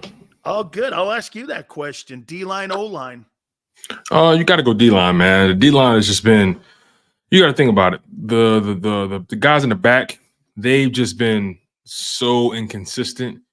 And the D-line is really the only reason why we've been able to get any kind of stops on the defensive side of the ball. I mean, you know, let's be frank about this, man. You have the number 1 run defense. So you kind of know how to, it makes it easier to game plan on defense because you know you can stop the run. You know those guys are going to show up time and time again. You know they're going to get to the quarterback and pressure guys. It takes a lot of pressure off your, off your back four, but your safeties in your corners. When I think about the offensive line, right? I think the offensive line has had its good days and had its not so good days. I don't think the Eagles O-line has been, I don't think the Eagles O-line has had any games where I can say they've been terrible, but I've seen games that left a lot to be desired. So because the standard you set, it's the standard. See, this is what people got to understand too, right? Yeah. I'm an Eagles fan, but I'm always going to hold them to the standard. And when they set a standard of being one of the best offensive lines in football, arguably the best, right? Some deem them still to be the best. When you set that standard for yourself, and if you slip even an inch below it, we're going to see it. You dig what I'm saying? Same thing at the wide receiver position, the defensive line. There's a standard all around that building. And when we see anybody, especially at corner, right? When you see people slip below a standard that we're used to seeing or that we expect, you notice it. Darius Slade last year, he started the first half of the season, came out like gangbusters. He was sharp. Then he trailed off towards the back end of the season. Now, if you compare his play to your average corner, he still played above average, but he didn't play up to his standard. And that's why we notice it. And that's why we kind of killed Darius Slade on the back end. Dirty D, he asked a question about Dean potentially missing. I'm going to paraphrase it here. About if he missed the entire season, does that help us in the long run? I would say this, no, because they need depth there, okay? That doesn't help you. Do I think he should start? No. But you need depth as you're going through this war of attrition. So, again, it's kind of it's a double-edged sword question kind of in a way. There's really – you don't want him starting, but you don't want him being out also, because he can come in if a guy gets nicked up. So, this is going to be down the stretch here on depth, on who's going to have the best depth. Last year, the Eagles didn't have to worry about that because they were healthy. Right. This year, like every other team, and I think San Francisco, Tone, has shown you what that meant. Like, if they lose Lane Johnson and you have Goddard out, you're going to look like the 49ers. Did you come away with anything different coming out of week 10 that made you change your narrative, unlike what people are saying about the Cowboys killing a JV football team yesterday? I mean it, dude. I listened all day long today, and I'm talking like New York and everywhere, and I'm going like this. You're kidding me, man. Dak Prescott's an MVP? Where? Okay, I mean, he's putting Kirk Cousins numbers up. I don't see it. I'm leading you again, and I don't want to. No. I mean, you're not saying anything that I don't already agree with. When it comes to your initial question, right? Was there anything that I saw in week 10 that kind of changed my opinion about anything or anybody? When it comes to the 49ers, right? I've never doubted that when they're healthy, they're arguably the best team in the NFL, one of the best teams in the NFL. I never had any doubt about that. But my question was, can Brock Purdy find a way to gather that production that he had earlier in the season? Can he rekindle that? And based off the way they handled the Jags, I was very disappointed and I was very shocked. And I've been high on the Jags all season. And you're not anymore. Let me explain it.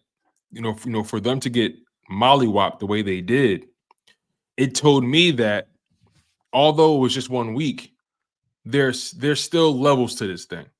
You know what I mean? The 49ers are a team that when they're healthy, they can beat anybody on any given day. I still believe the Jags are a team to be reckoned with in the AFC once the playoff time comes, because at the end of the day, you still got to see them. And if they get home field advantage, we'll see what happens out of there. But I still have high hopes for the Jags. But I think I potentially overvalued them when I saw them play up against the 49ers fully healthy. So I'm a little down on the Jags right now. A little down, not hugely, because they're still 6-3. You have to give them credit for that. They're still 6-3. But I think that was their toughest opponent all year, and they looked the way they looked. It's kind of similar to the way the Seahawks looked against the Ravens.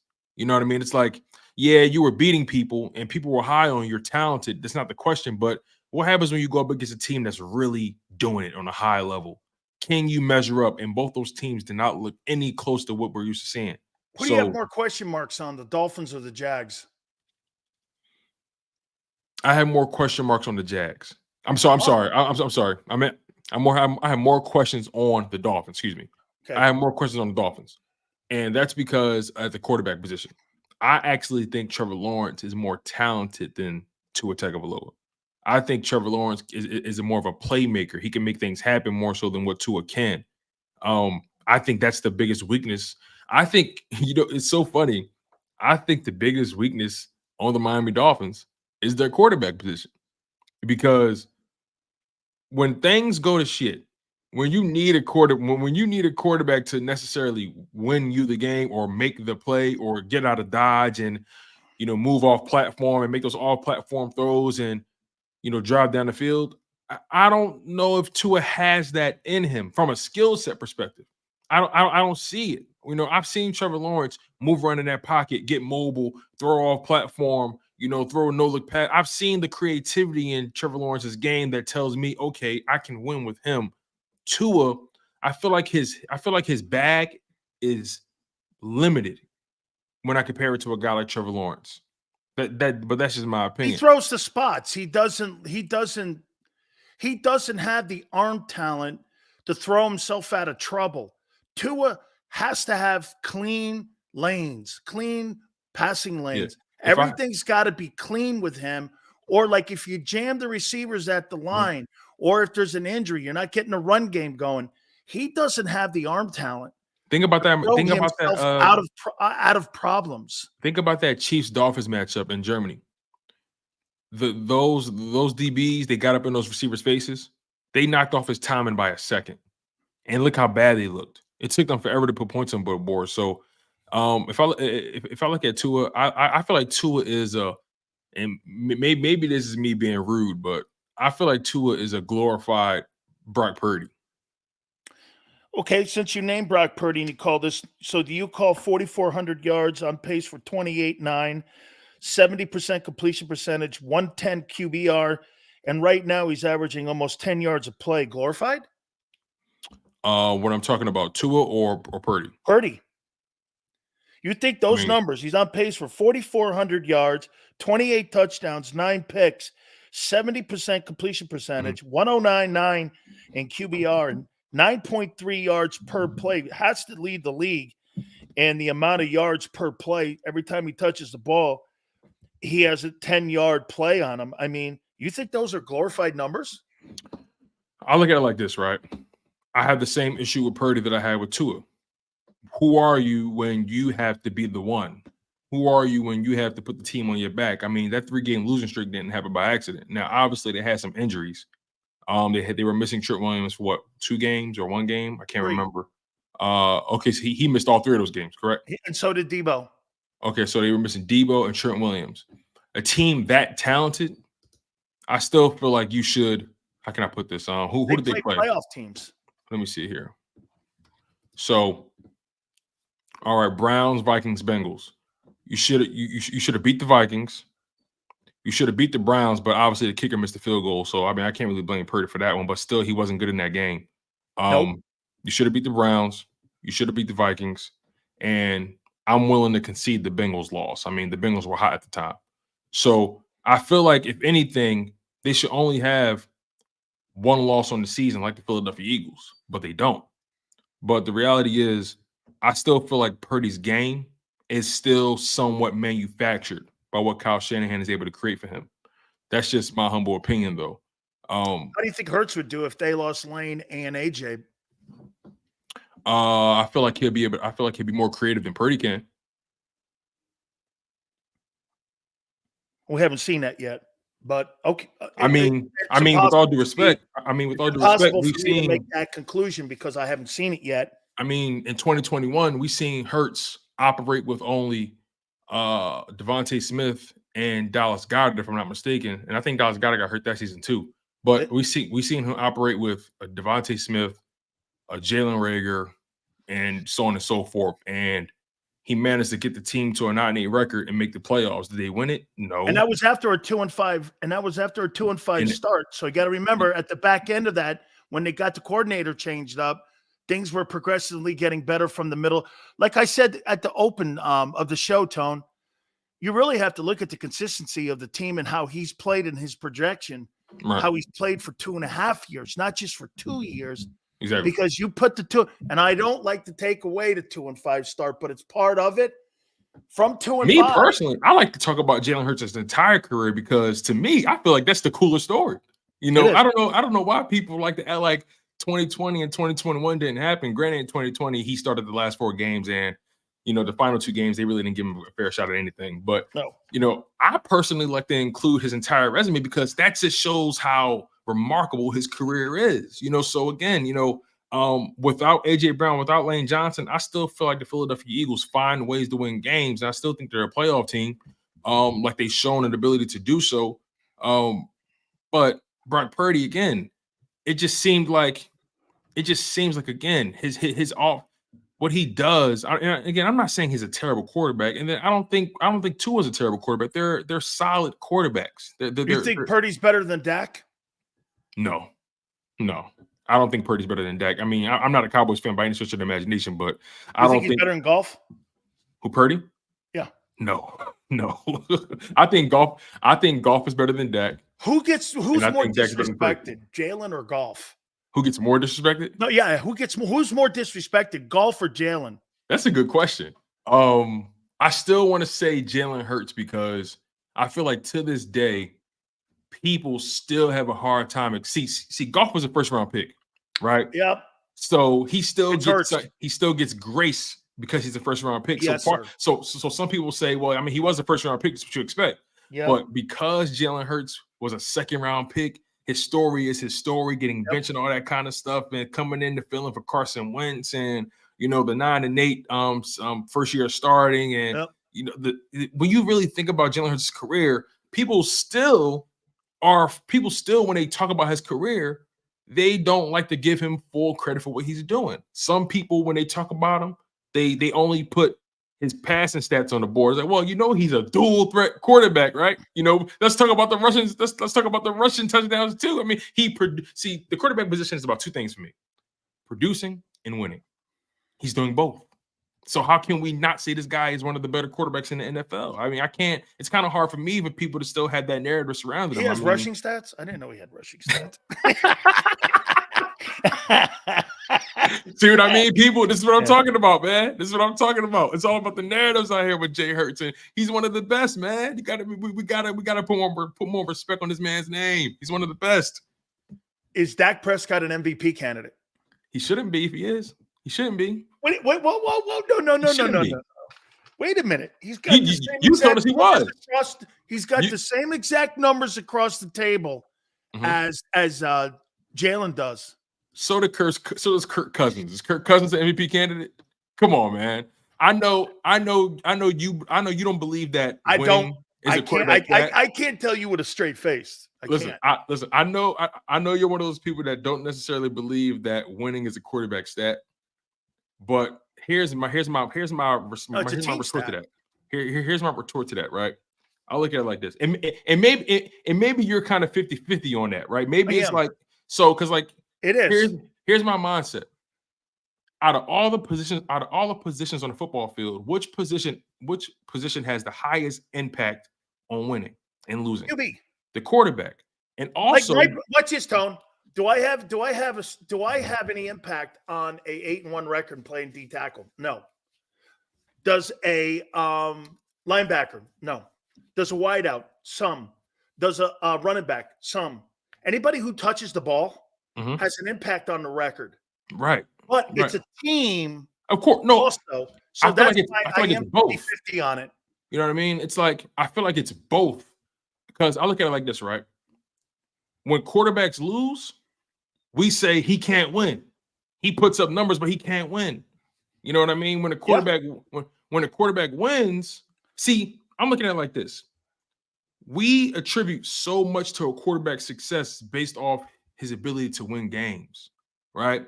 And then, you know, because also when guys first get into the league, right, it's about their stats. those first couple years, those first few years, it's about your stats. Well, can you actually play? That's what they're trying to figure out. Can you actually play? Next is like, okay, can you win? And that's where Herbert is in his career. That's where Jalen Hurts is in his career. You know, that's where guys like Trevor Lawrence and Dak Prescott. Mahomes wins, though. So we already know that for a fact. Oh, yeah. So Dak Prescott, all those guys right now that haven't necessarily won Super Bowls or have won big, we're not talking about their stats anymore. Can Dak win the big one, right? Can he keep you in the can he keep you in contention for NFC Championship berth, right? Jalen Hurts shown that he can win up to that point, but he has to win the big one, and that's what he has to show us. So again, I believe winning is a quarterback stat, because when you look up quarterback stats on any platform, any piece of software, next to that name is their record. So the record follows you no matter where you go. I am going to do something to you that you're not. I can't wait to see this. This is kind of off topic here because I just came to my mind here on this. If you had to build your team around CJ Stroud or Jalen Hurts, who would you build it around? Oh, you're a dirty dog. Dirty, just dirty. I'll move on. So dirty. Hey, dude. You should be ashamed of yourself. Hey, man. I can't believe what I'm seeing down there in Houston. No, all jokes aside, though, he looks so unbelievable, freaking like unreal. He looks. I can't. Who would you compare his game to? Like, really? Because he came into the league as this pocket passer, but if you really watch him, he can get mobile. He's fast. Can I tell you who he looks like? He looks like Dante Culpepper in Minnesota when he was throwing them yards and running dudes over, and he was throwing for 45. After he blew his knee out, he was never the same guy, but he looks like he's a big dude, man. I mean, he's, a better Cam, maybe. I think he's better than Cam. Oh, yeah. No. From a passing perspective, I think he's better than Cam, for sure. Cam is obviously that dual threat. Do you remember Dante Culpepper? Yeah, Dante Culpepper was the shit. Minnesota Culpepper. Yeah. It's the only one I acknowledge. Yeah. Hurts definitely gets more hate. Golf has. Saying, that kid from the Lions. And even Jamison Williams was awesome. He gets loved. But I think it goes, Warrior, I think it goes more to what Tone said about being a first-round pick versus to being a second-round pick. You're always going to give the guy with the first-round pick always the benefit of the doubt versus a guy who's a later pick there. Listen to this. Stroud reminds you of he reminds me of like this combination of, like, I don't know, a combination of Big Ben and Warren Moon or something like that. Like, check this out. This guy's on pace for almost 5,000 passing yards and 28 touchdowns and 4 picks in 101. And they're 5-4. I mean, yo, listen, I was talking to Rob about this earlier, right? Man. Listen to this, right? Now, obviously, this past weekend had a lot of repercussions for a lot of teams, right? But listen to this, man. This is the AFC playoff picture. Kansas City is the number 1 seed. Baltimore Ravens is the number 2 seed at 7-3. Jacksonville, 3rd seed at 6-3. Dolphins, 4th seed at 6-3. Steelers, 5th seed at 6-3. Browns, 6th seed at 6-3. Houston Texans, 7th seed at 5-4. Bengals, 8th. Buffalo Bills, 9th. Listen, Tone, the Houston Texans gets the Texans. Listen, who were considered. Well, how about this? If he gets the Texans to the AFC playoff picture, and they were considered a team that had moved off Watson, that surrendered everything, moved off Hopkins, puts them into playoffs. How do you don't give him the MVP award? He is. What's so crazy? The NFL is so funny about giving rookies the MVP. And how do you deny that, though? I hear you. He carried a shitty roster and a rookie coach. Yeah, man. And they're doing such also they hit on damn near all those draft picks. Like Tank Dell, he looks great, but he's elevating all those guys. The kid from Alabama's playing great ball too. Listen to this, man. Do you really think, look, the Houston Texans, their schedule, it gets way more manageable. They got the Cardinals, Jags, Broncos, Jets, Titans, Browns, Titans, Colts, right? And they're 5-4.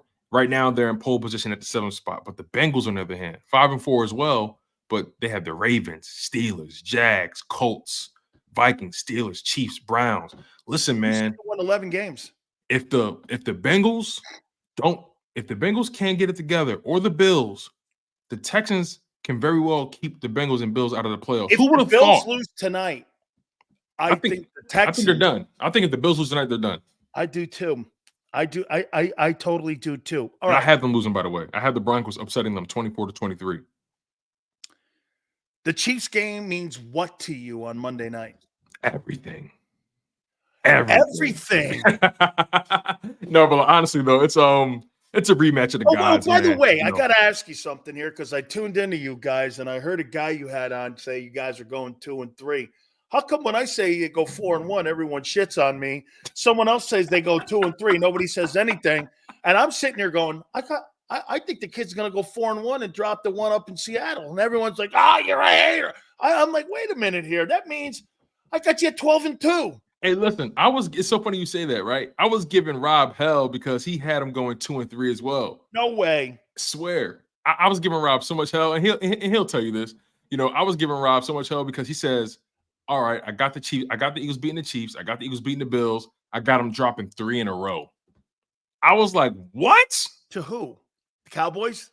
Niners, Cowboys, Seahawks, back to back to back. Oh, I was like, they would be in trouble for home field if that happened. That's what I said. I'm like, hold up, time's out. I got him at they're least wild going. Card then. I said, look, I got him at least going 3-2. Rob, damn, can you give me another game? He was like, I don't know, man. I said, wow. 3. Even I don't go there with that. I do not believe in the next 5 games that they're going to be underwater. I was at so minimum when I 3-2. Minimum. I feel like 2-3 would be. Ain't dropping 3 in a row. I don't see that ever coming. No way. So I kind of pulled them unless off the there's ledge an injury. That's what I'm saying. Yeah, I kind of pulled him off the ledge a little bit, but he's still like, I don't know, man. But I got him going 3-2. I think that's reasonable. 3-2. Anything beyond 3-2 is icing on the cake. Hey, I'm telling you, if Dak ends up with winning the NFC East, he's gonna win the MVP award. Yeah, man. When you got the star on your helmet, it makes it a lot easier when you're average. That's a hell of a T-shirt. When you got the star on your hat, it makes you. You only have to be average. I like that, man. Let's be honest, man. I like that. Be honest. Okay. And I like Dak, man. And I like Dak. I hate that it has to be this way. I actually like Dak, man. If he played for any other organization, I'll give Dak a lot more love, man. But he doesn't, so it's unfortunate. How about this? The Lions are who to you? Annoying. You know, they're doing what they're supposed to do. They're winning their games. They're beating the teams on their schedule. But they beat the Chargers. But like the Philadelphia Eagles of last year, everybody kept saying, "Who did you beat? Who did you beat? Who did you beat?" And I'm like, okay, all right, whatever. Okay, we'll see. So I'm going to give the Lions the same type of animosity. I understand they beat the Chiefs at Arrowhead. That was a shot at me. It wasn't a shot at you, man. Trust me, it wasn't. It wasn't. But I understand. Listen, I give them credit where credit is due. They're beating the people on their schedule. They beat the Chiefs in Arrowhead in week 1. Granted, by 1 point. Granted, Travis Kelce and Chris Jones were not there. So I understand. If we're going to give them credit for that, we got to give them credit for that. It is what it is. But it's week 1, and we all know week 1, anything is liable to happen. I mean, come on. Like, we've seen teams lose games they shouldn't. We've seen teams underperform in week 1, and then all of a sudden go on 6, 7, 8 game winning streaks. I mean, it means week 1 is like, okay, it happened. But when I think about the Lions, I'm sorry, that Ravens matchup sticks out to me. 38-6. That I can't. It's hard for me to take them seriously after that. And then also you let the Chargers do what they did to you. You won, but 41-30 at the Chargers. All right. I mean, how good is their defense really? And then they're not losing games because of Justin Herbert. No. I know. I mean, some of those games I put on them, but not last night. Last night he tied the game up. Defense has to get a stop. That's unacceptable. Man, that coach got to go.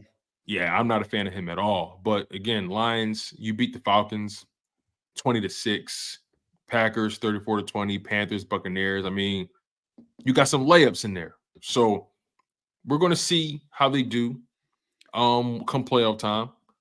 It's going to be exciting, but like I said, they're annoying. They're trying really hard. I want to throw this this at you here. You know, I'm watching Trevor Lawrence play. Mm-hmm. And I saw him get turned around in the pocket, and I saw this crazy ass pass. And I closed my eyes for 2 seconds, and I saw Carson Wentz. And I went and I was like, "Man, why do you throw that pass like that where it gets tipped up and the guy makes the catch on it and intercepts? Why? It was just, and it was Doug on that side. And I'm just, it crossed my mind. And you know me, man, I come up with every angle I can for my program. I'm mad at it. And you know what? It dawned on me, and I said, I don't believe, and as much as you and me both love Doug, I don't believe that he himself could have developed Jalen Hurts. A village has developed him. Doug wants to develop a quarterback with Mike McCoy and himself, and not the organization's help. And to me, it's Steichen, it's Brian Johnson, it's Howie. How about this? It's the ability of the coach to back off. Yep, Kevin Patullo, he did a good job as well. He's been raised by a village in Philadelphia to not have so many people. I hope I'm making sense here. It just seems that Doug and Frank, and when that thing got taken away, he splintered Wentz. Now, if you lose coaches and position coaches, Jalen's not fracturing into a million pieces. You have and by the way, I don't think he'll ever because of mental, but we questioned some of the direction of the play call. I guess what I'm getting to is I do think Doug would have developed him, but would he be further along? Yeah. With Doug than with Nick, knowing the confinements. Because listen, I think he had a bad game. It happens. Yeah. However, but it was ugly. It was ugly though. I see ugly games by him. You know, the turnover, like that ugly game against the Niners versus Jalen's ugly game versus the Jets. Okay, I get it, but not like that. That was like, it's so funny because Trevor Lawrence, as much as I like him, he came into the league being touted as like the second coming of Andrew Luck and number one overall. He's so gifted. You know how someone is so gifted? Yes. That it's almost like they're kind of just flirting on by. You know what I mean? Aaron Rodgers. I feel like Trevor Lawrence still has a well of untapped potential. And I heard someone say this. I think it was Colin I heard. He said something very interesting when he was analyzing the game after the fact. He said something that really piqued my interest. He said, "Be coming in as the number one overall pick, you're being compared to Andrew Luck and all that kind of stuff. And when and then in your entry press conferences to the organization, you mentioned on many occasions, you mentioned how football is not your life. It's just what you do." That is alarming to an extent. Yeah, it's a problem. Because if you look at Jalen Hurts, we don't doubt that football is his life. When we look at Brock Purdy, say what you want about him, I can tell football is his life. Who else? Tom Brady, football is his life. Give me some other quarterbacks. I mean, Peyton Manning, football is his life. Jared Goff, I can tell football is his life. It's just certain guys you can just tell. And Lamar Jackson, football is his life. You're completely vested in what you're doing. And the question becomes, is Trevor Lawrence fully vested? And look, I don't know him, and I know I'm kind of jumping off on a limb here, but it's when you say things like that, it leaves the door open for how vested are you in your overall development as a quarterback? How much are you getting by on just talent alone? I'm curious about that. So I like Trevor Lawrence a lot. I think he has one of the highest ceilings in the league, but will he ever tap into it? That's the biggest question. I see ugly football, though. I don't see ugly football with Hurts. Yeah. Like, it's I very- don't see ugly football with Mahomes and losses. Sometimes, Tone, gauging a player in losses is just as valuable at Gauging them to gauging a win. player in wins, because Yeah. if How you're did you always handle it? Yeah. if you're always in the fight, I mean, that's one thing that you're gonna lose games. There's no quarterback in NFL history in over 100 years that has a perfect record. Tom Brady didn't win a Super Bowl for 10 years. I mean, it's gonna happen. So my point is, I watched them. I watched about 5 really Carson Wentz type plays in that Niner game. And because he got pressured, it just looked out of sorts, like Right. who's coaching you? Like, it made me just think There were this. some bad habits in there, right? There were some bad habits. Yeah, that kind of awful. showed up. Like it looked like Urban Meyer stuff, like that year. Do you think the Urban Meyer debacle, there's still a stench of that on Trevor Lawrence that he's still trying to shake? Because he's only about a year and some change. I think he removed from still that. has bad habits from Clemson Ah, okay. Interesting. that they haven't coached some of those out of him, because here's one of the greatest assets that Hurts has. He has no problem getting out in the perimeter and throwing the ball in the first row of the stadium, and then living to play another play. He does not care about statistics. And I'm not saying Trevor does. Trevor's trying to win a ball game, and he wants to be the focal point. But Jalen knows he needs his team around him. I think Jalen's more. This sounds terrible. I think Hurts is more of a team player than what Trevor Lawrence is. And what I mean by that is that you can't be selfish in thinking you're going to be the main reason that you win games. That's why sometimes you win it by running, you win it by AJ winning, you win it by Devontae winning it. Is that the equivalent of a quarterback falling in love with his arm?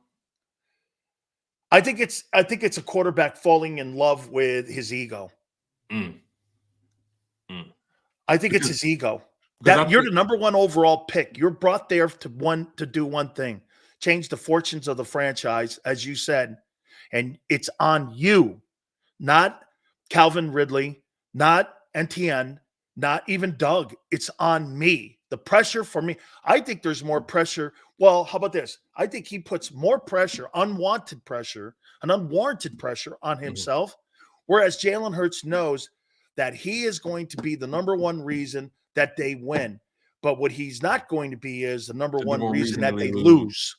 It's so funny you say that. I think throughout Jalen Hurts' entire career, he's only shown me 1 ego throw, just 1, and that was the pick. And that was the pick he threw. That was the game-sealing pick he threw in the Jets game. He literally threw it in double coverage. Those guys were just sitting there waiting for him to throw it, and he threw it. That was the 1 moment in my life I've ever said, "Damn, Jalen, I felt like you threw that ball with your ego." But that's not his character. So I don't want people to get me misconstrued here. That's not who he is. Every quarterback is liable to have that moment, like, that's not who you are. And I think that's when Jalen had one of those moments in that game at the end of the game. He didn't have to throw that ball, but he did anyway because he thought he could make the throw. So you see what LJ likes to do is like put what I'm saying here in one box and quantify everything as being the greatest coach of all time. I think the only strength that I like that Sirianni has is that he backs off, whereas Doug is more around it, but Doug wins more. Doug, any way you look at it, the greatest era in Eagle football was with Peterson. I'm talking about developing a quarterback. I'm talking about moving the sticks on a quarterback here, not about winning. Until Sirianni wins, he's Matt LaFleur. Do you think I don't care what you say, anybody says, until he wins a chip, he's Matt LaFleur. Do you also believe that because Jalen Hurts is that 2nd round pick, he has this more willingness to have a higher sense of self-awareness and have a higher ability to be coachable because of that being a 2nd round pick and not really being highly touted, because he understands the flaws in his game, wasn't highly recruited coming into the league. But then a guy like Trevor Lawrence, Justin, not Justin Herbert, Josh Allen at times. They're so talented. They're so good at what they do. It's like they kind of, it's hard to tell them. It's hard to tell them something. Like Carson Wentz. I'll answer you. It's kind of hard to tell them. It's like Brock Purdy, right? Even though I feel how I feel about him, he's still highly coachable. Highly. Let me answer this. What's your thoughts on that? I'm curious. Okay, I was in Boston, WEEI, and Belichick heard it. I worked up there for like 5 years, and I was filling in, and Belichick came in, and Bill did a show, I think, every Tuesday. I think Brady did it every Thursday. I didn't do that one.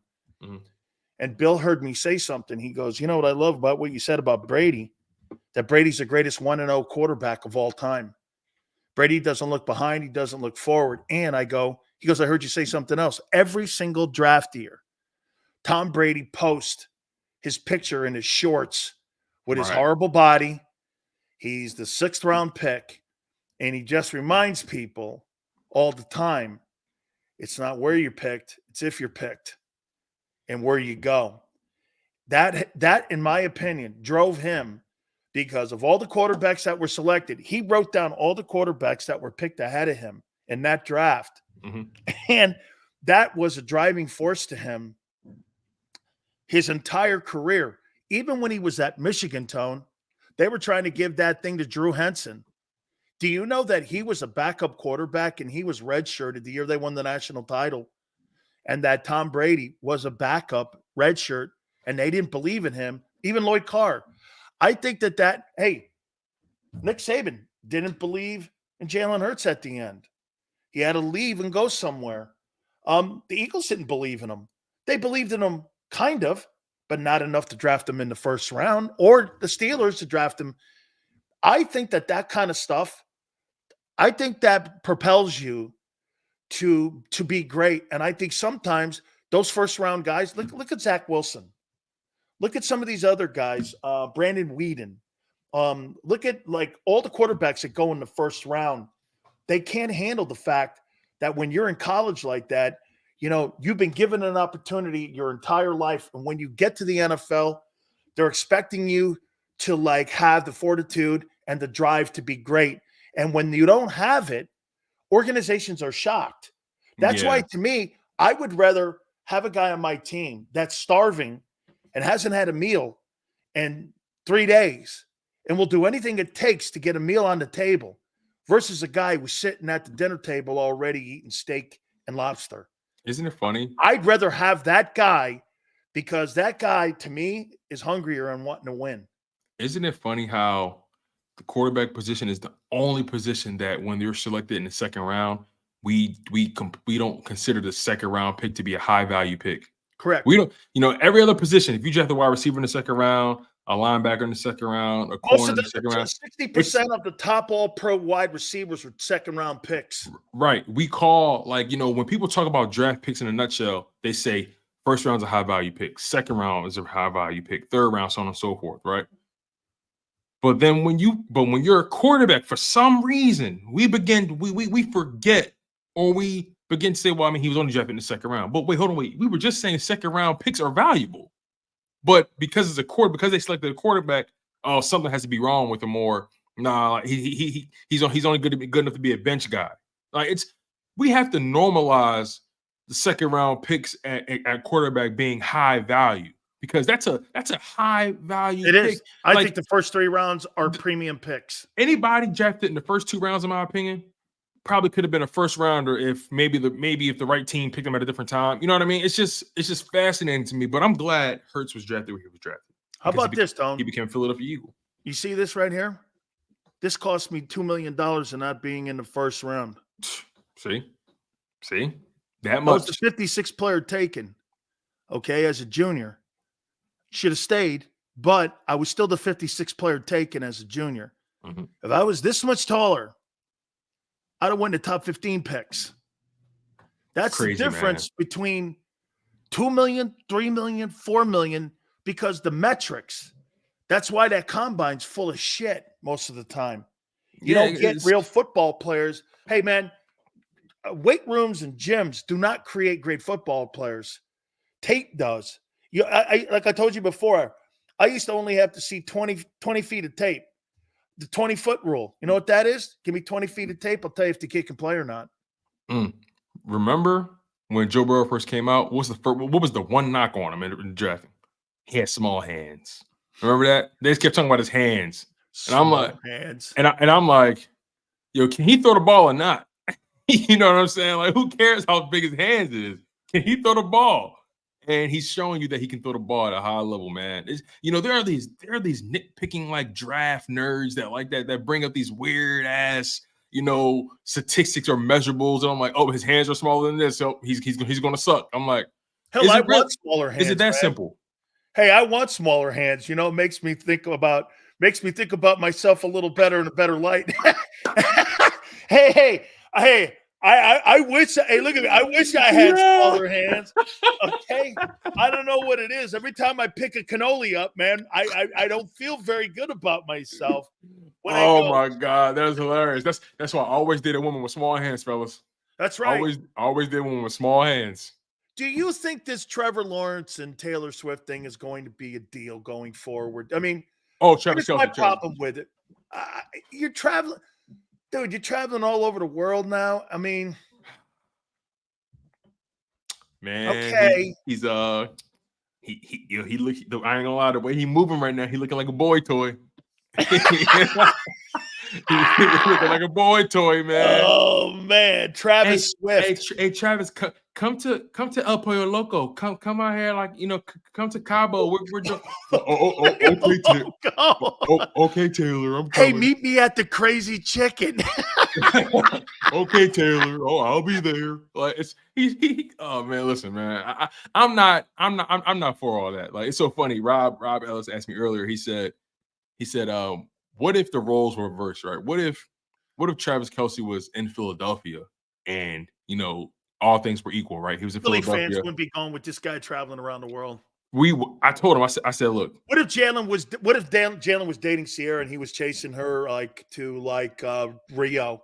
Right, and then going to the Grammys. And then they lose to the Jets. We think they'd kill him. I'm like, what the hell's going on here? Like, what are we doing? But listen, that goes back to that old story that was told. I think it was Merrill Reese told it about Randall Cunningham. Remember? He said at halftime of the preseason game, they went to Whitney Houston's birthday party. What the hell are we talking about? The game is still going. Are you serious? I know it's a preseason game, but damn. So it's just like, I'm not for all that, man. I want my athletes to be themselves all the time and speak their truths, but I don't like when guys get caught up in the Hollywood antics, because it's going to bite you in the behind at some point. I firmly believe that. Andy Reid, facing Andy Reid coming out of the bye means what to you? Everything. It's just look. You think this game means more than the Cowboy game? Yeah. Because I look at the Cowboys as more than a Niner game. I think the Niner game means more. No, to dude. The Niners. No. No way. You don't think so? It's the supremacy game. Okay, from that perspective. It's the supremacy. I get what you mean. I'm than you. I'm better than you. I may see Kansas City down the line, but this is for that 49er game is for top dog, because the Niners abuse Cowboys. And if you beat them, hey man, even the Cowboys got to do this. Wow, that team way up there. I hear you, and you didn't say anything wrong, right? I guess for me, I'm looking at it from the perspective of they took that Super Bowl from us. And it gnaws at my freaking brain. They took it from you? 3 points. 3 points. Well, we damn sure didn't give it to them. They took it. I'm giving them credit. They took it. So 3 points. It lives rent free in my brain. I don't think you understand. At least once a day, I sit to myself and I say, "Damn, that close,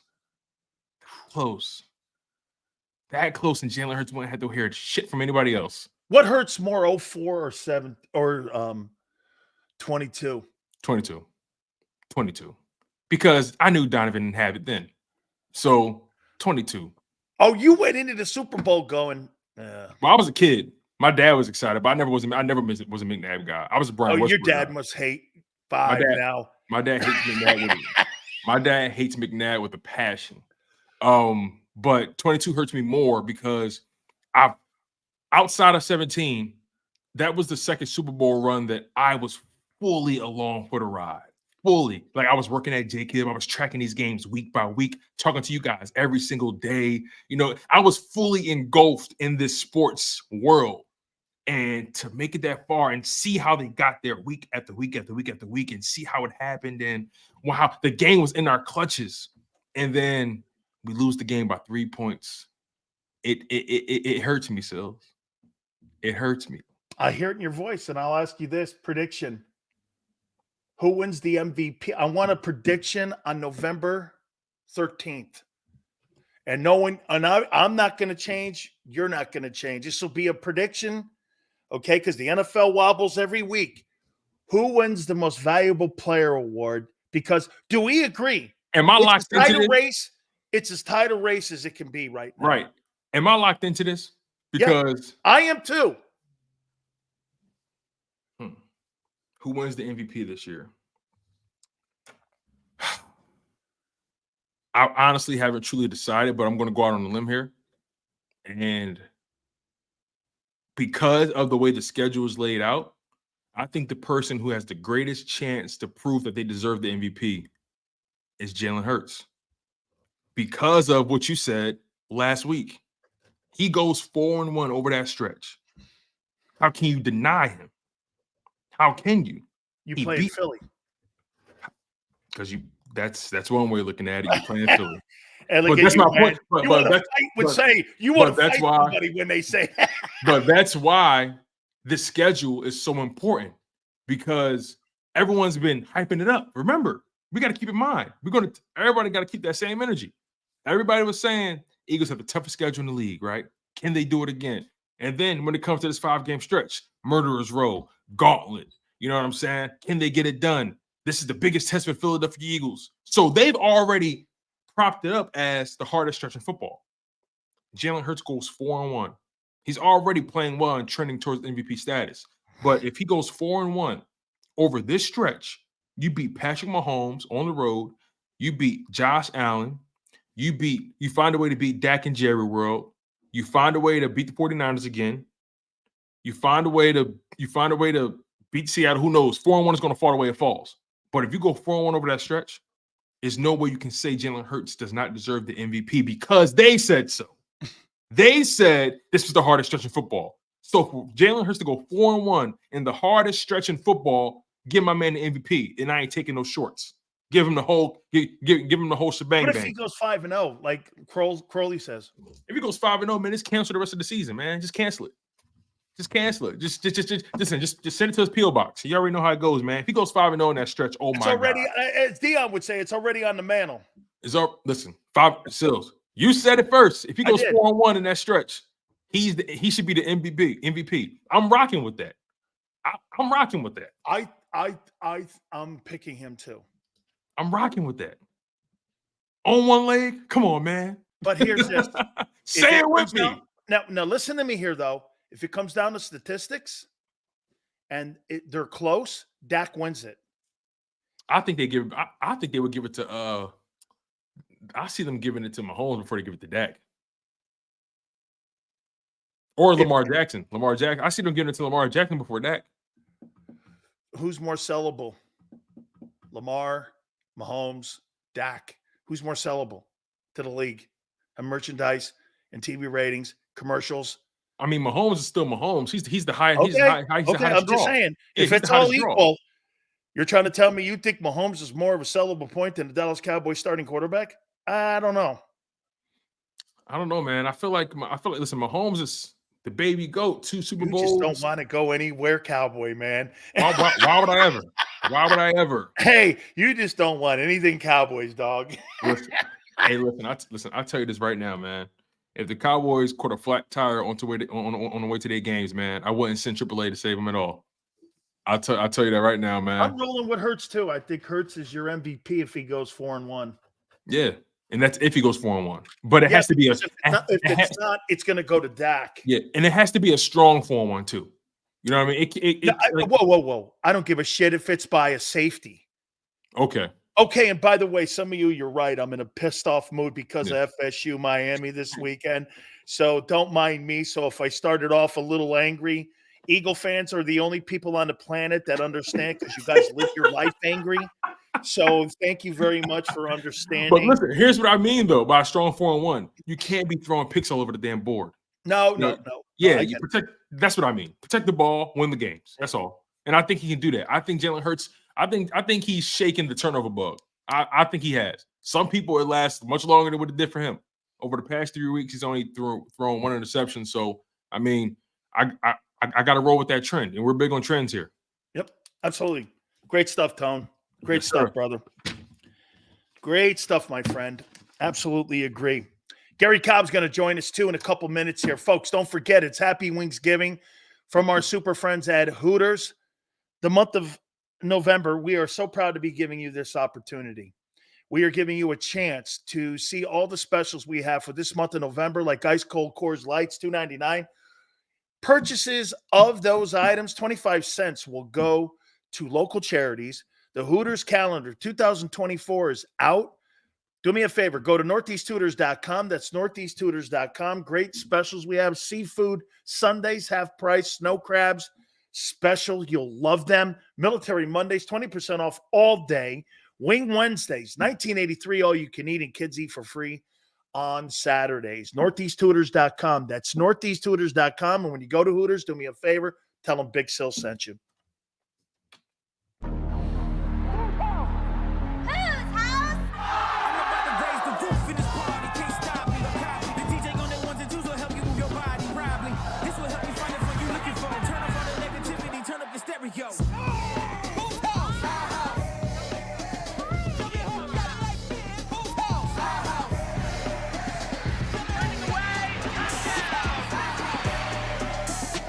Football and Hooters, the perfect pair.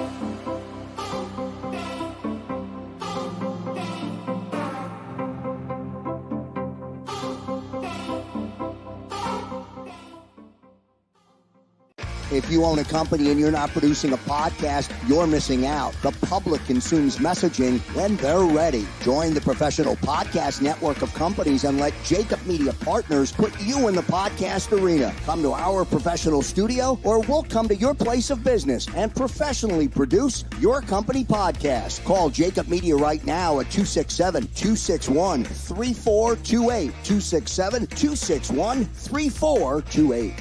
My name is Dr. Bruce Grossinger, and I'm the medical director of Philadelphia PRP and Stem Cell Institute. I'm reaching out to those who suffer from spine and joint pain. We use treatment methods that require no surgery, no scalpel, no drugs. Running, walking, or whatever your desires are, Dr. Grossinger is where you need to come. You can benefit from the same PRP and stem cell treatment as Wilbert Montgomery. Call us now at 610-222-5675.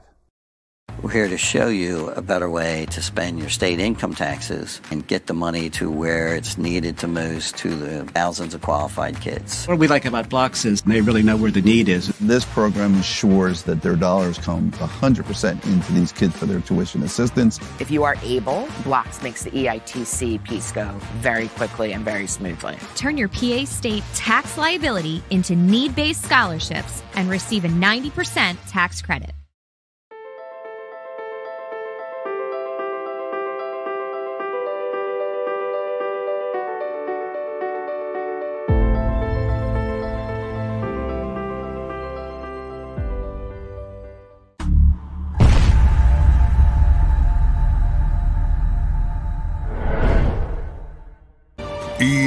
EAGLES, Eagles.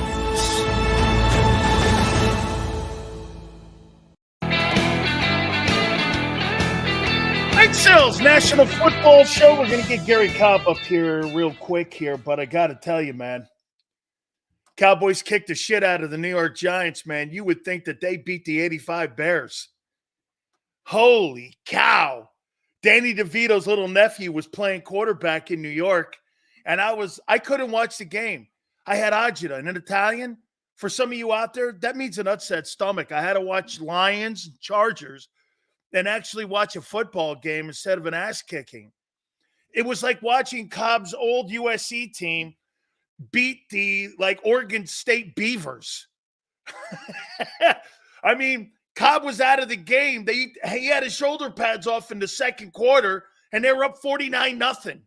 Okay? When he played Oregon State or Cal back in them days, Gary played 14 plays. Hey, everybody was in their street gear by the time the second quarter was there. I mean, it was like watching that. It was like JV. But the Cowboys are back now. Now, I will make this comment, and I'm going to bring Gary on after this comment here. When healthy, I think the 49ers are the best team in the NFL. Gary Cobb, Fox 29, former Eagle himself.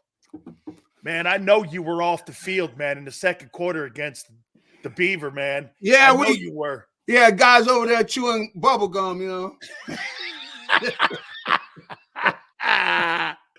Yeah, that was a different time, but yeah, there was, those teams, they didn't want any part of us. But I'll say.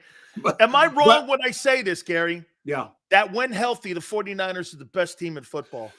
Well, they may be right. They may be there right now. Right now they may be playing at that level.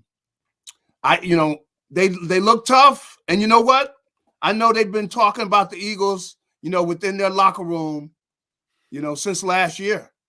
I know that they, and that, they want another shot at them. So that's what it's all about, though. I mean, that's what it's all about. They got to get on the field. And we're going to see who's better that day, because right now they are playing, man. They look tough, boy. Woo! Well, here, you know what Eagle guy will do? They'll turn around and go like this to you.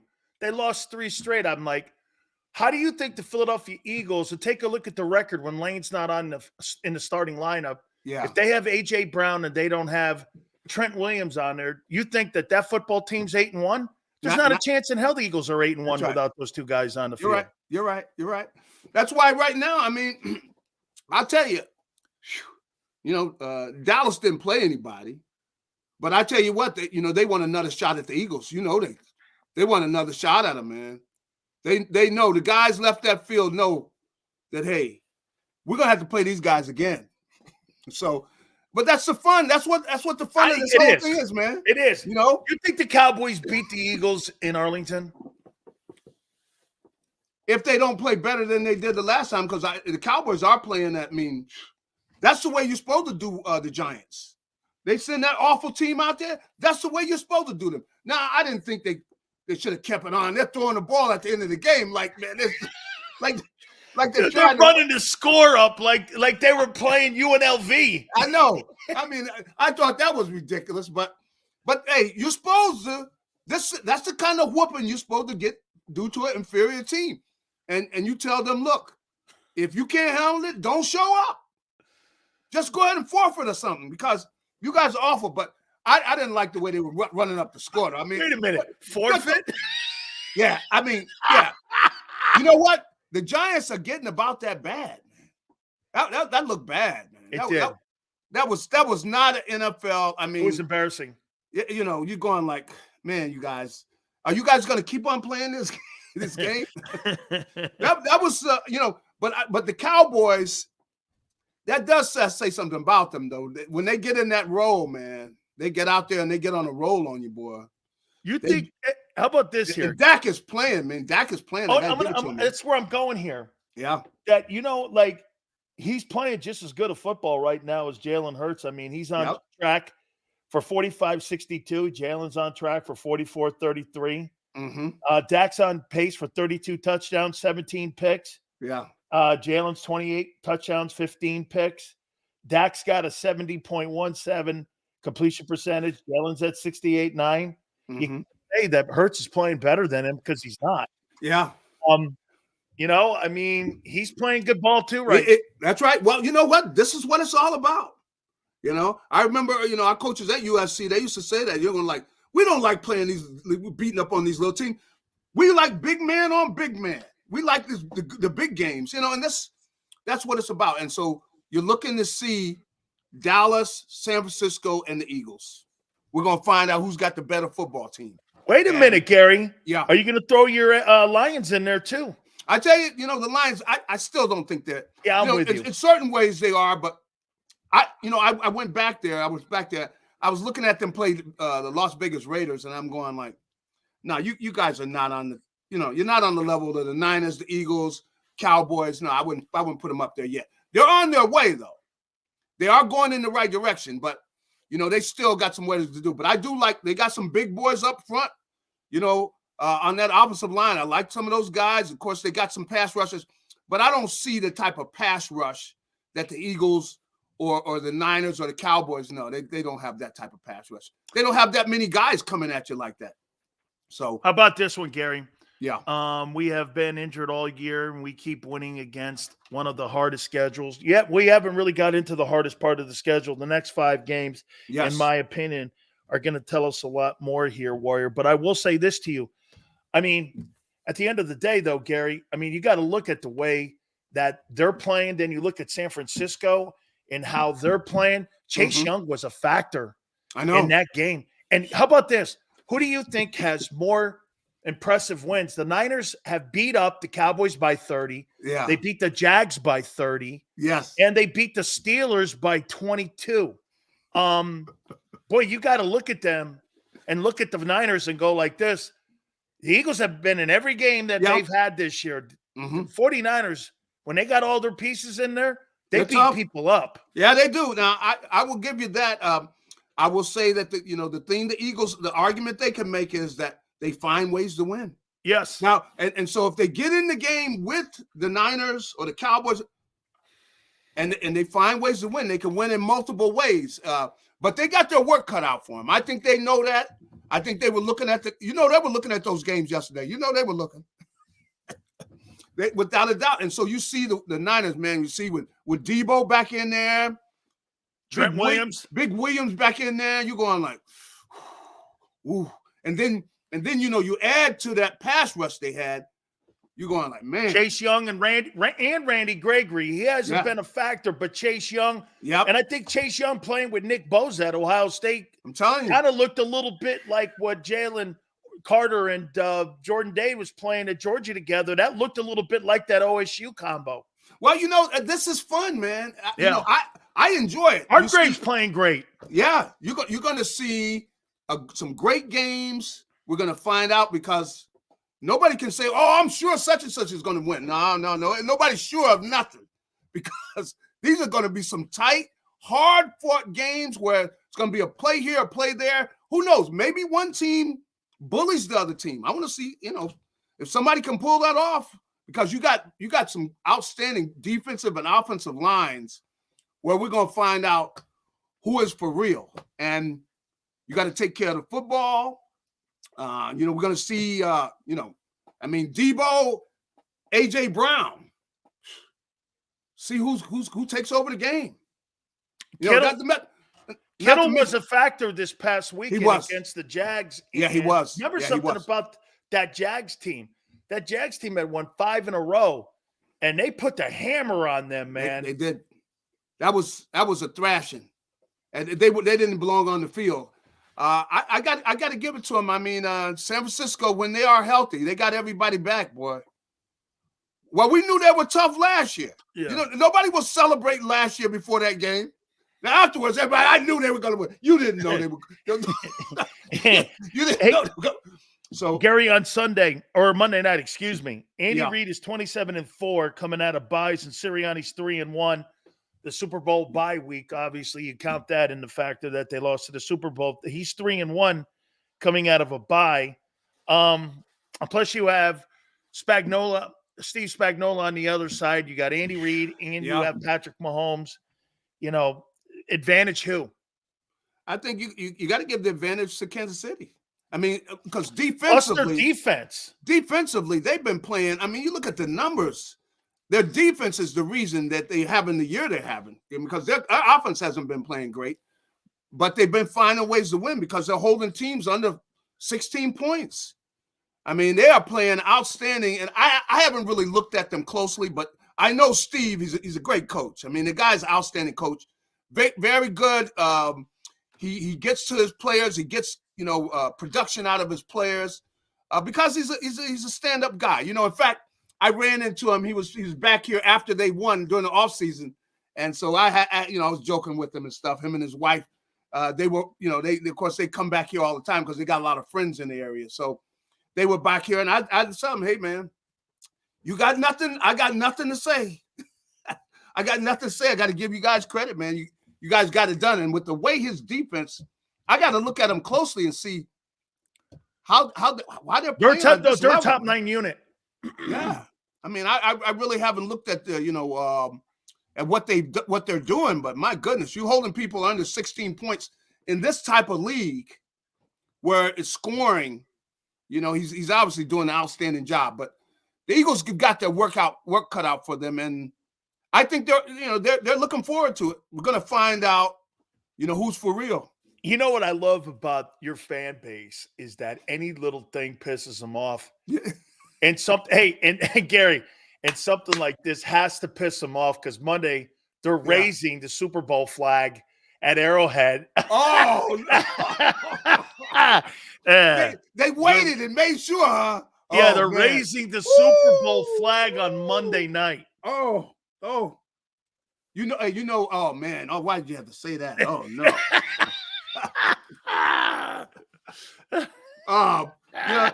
Some of these people going to have a baby about that, man. But you know what? Hey, you win it. You can do it when you want to, and Andy's great preparer. Yeah. I mean, he does prepare. He'll study. He goes in there and he's going to study what you're doing. So, And we know that the secondary, look, if you guys don't play better than that, I mean, you cannot. I don't know how you could look your teammates in the eye and don't play better than they played. So, but they know it. They got to play much better. And if they don't, it's going to get ugly. How much of a force and factor do you think Travis Swift is going to be a tight end for the 49ers in that game? I mean, you got to think Travis Swift, man. He's going to eat that thing up big time. Hey, you know what they used Dare to I say? say that? That's right. Hey, you know what they would always say? A guy doesn't have his legs. We'll know immediately if he's a little seasick. That's right. That's right. I got to give it to him, boy. They're milking that, boy. That's a nice promotion, man. Would you have a problem with a guy going to like the North Atlantic or Rio or wherever the hell he went to chase down some girlfriend of his and knowing you got a Monday night game? Or Gary, do you just go with it and that's how Andy's always been? Andy's just going to roll with it. Andy will be able to. He knows the kind of guy he is, and as long as he's ready to play, he's been putting up with his act. Because he's always had an act. Kelsey, Yeah, no, he dresses like he's RuPaul. Oh, that's right. I mean, Mr. Cool. He's Mr. Cool all the time. No, he dresses like RuPaul, man. Yeah, I mean, yeah. Now that's true. Hey, see, now I'm gonna leave that alone because I'm friends with his brother, and everything, and so I'm going. Hey, he does dress. He dresses differently. I noticed he does at times. He does dress differently. He dresses a little sharp. Yeah. Yeah. So, but I gotta admit, they are milking this, man.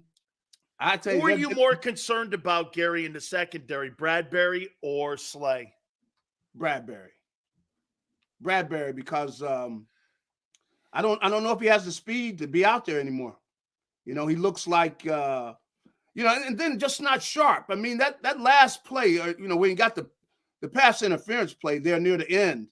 Come on, you got to be smarter than that. Come on, you're a veteran player. Why are you even in that situation? Back off of the guy. Come on.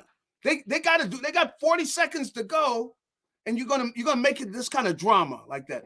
So, he's got to play. He's got to play better. He knows that, but I don't know how much he has left when you see people going by him, and dude, they're calling him Burnberry.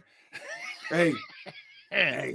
I could understand that. He was in the locker room afterwards, and like I said, I'm not gonna say anything to him.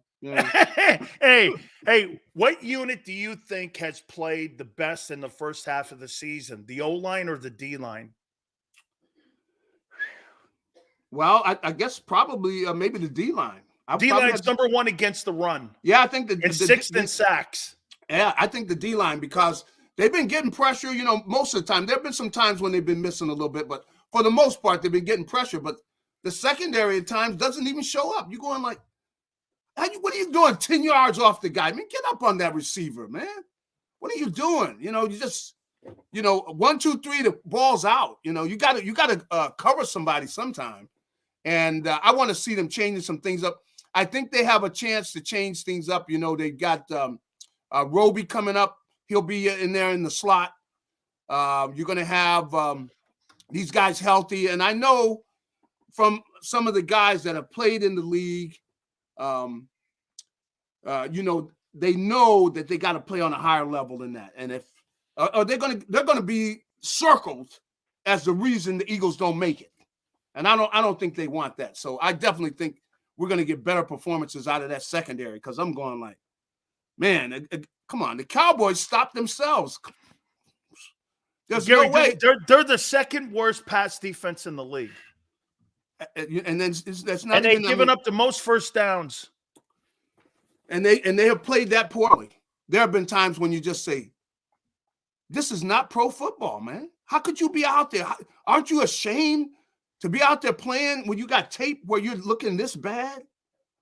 Especially with a team that has aspirations of winning this whole thing, and you're playing that poorly. I don't know. I wouldn't be getting a lot of sleep at night if I was playing that bad, man. How about this? 2 last questions for you here. As we go into this week and we go into this game here, and you look at the way that they've played, in your opinion, is the health of Jalen Hurts, if he can't bring back the physical element in the run game, I do not believe Swift is a physical runner.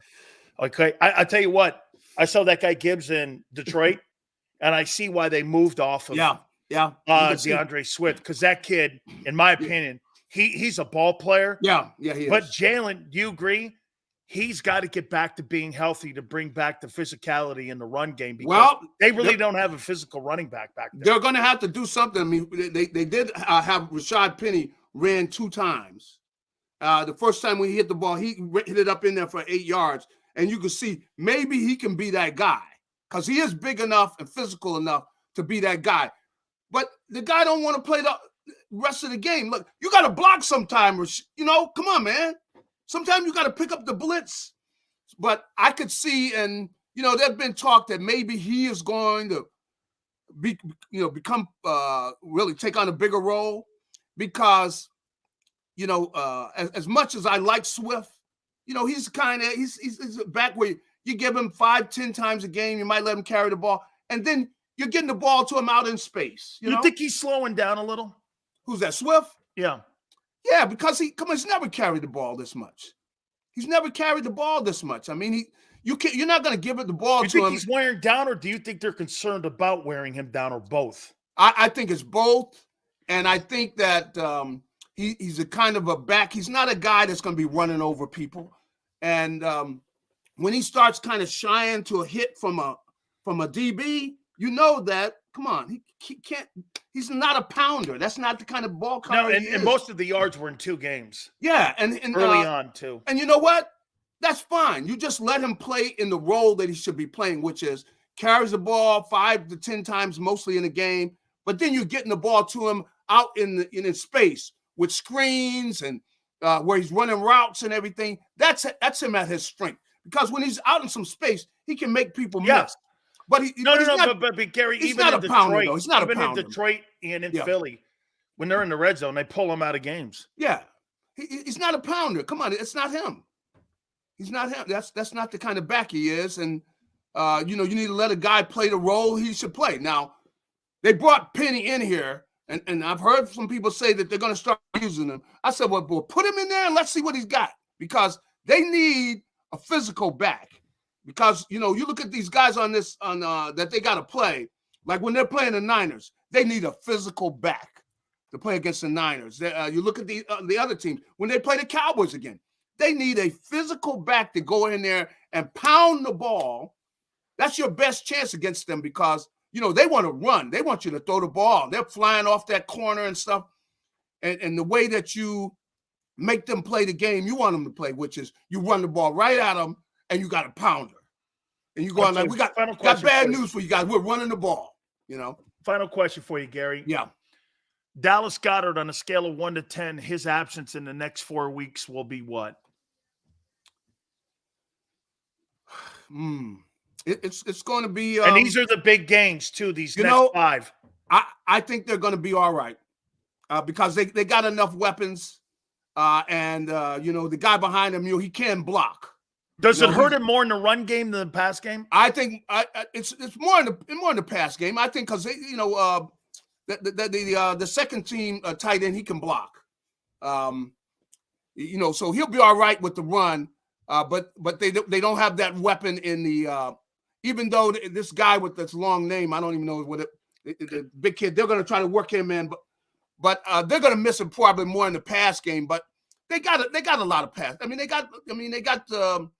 You got AJ Brown, you got Devontae Smith, and I think they'll be all right. They better be. It's never a good one. We're talking about a Paisan. We can't name his name. Yeah, that kid, Katani, whatever that guy is. Is he Paisan? No. Is he a Greek? I don't know. Could be one of those guys. Greek. I think he's, I don't know what he is. I'll tell you this. He's got a name. I know this. He ain't got it. That's right. He ain't got it. He ain't Dallas Goedert. That's right. Gary, thank you so much, my friend. I appreciate it. Should be an interesting Monday. Thank you. All right. Have a good one. You got it. Gary Cobb from Fox 29 in Philadelphia. We appreciate him coming aboard. Do me a favor. Please hit the like button. Keep it here on the National Football Show.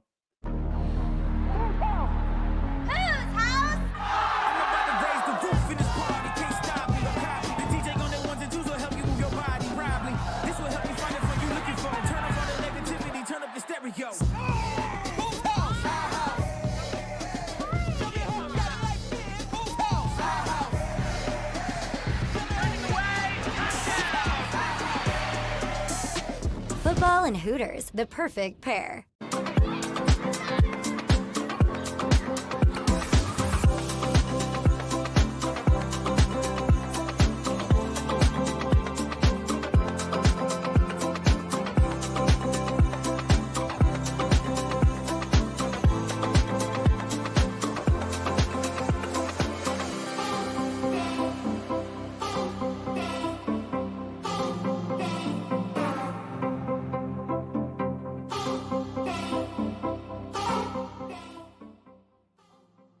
If you own a company and you're not producing a podcast, you're missing out. The public consumes messaging when they're ready. Join the professional podcast network of companies and let JAKIB Media Partners put you in the podcast arena. Come to our professional studio, or we'll come to your place of business and professionally produce your company podcast. Call JAKIB Media right now at 267-261-3428. 267-261-3428.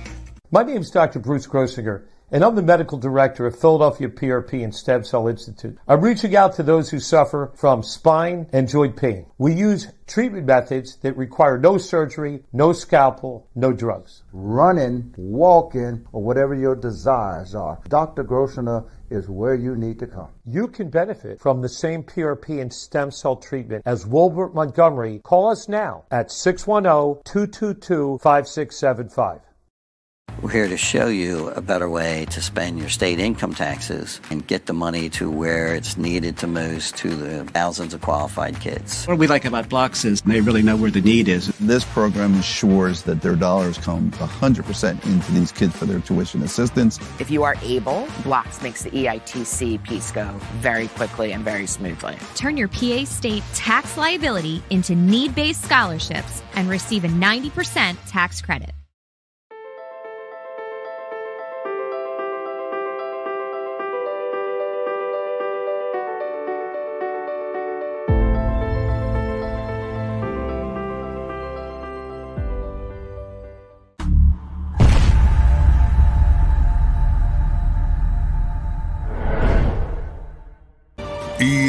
EAGLES, Eagles.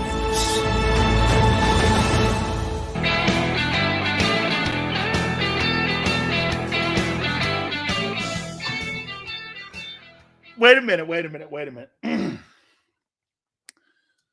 How many people believe once again that Jalen Hurts is going to win the MVP award? How many people believe that? And I'm asking the Eagle fan or the fan who watches us on a daily basis, how many people believe? I want to show you something that's going to make you finally go, damn, Sills. The one thing that I hate too early, possible. Hard to say. All right. Here's what the national shows are debating right now.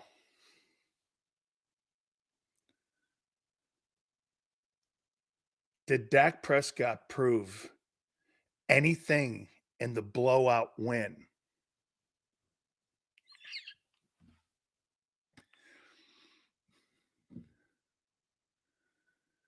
Dak Prescott shows you. He shows up when needed.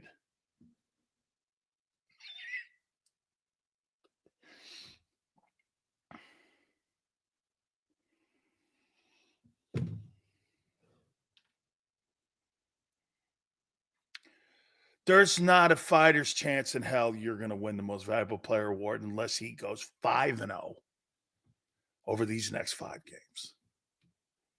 It'll go to Lamar, Mahomes. Depends what Allen does. Jalen Hurts will never win the Most Valuable Player award as a starting quarterback of Philadelphia Eagles. Ever.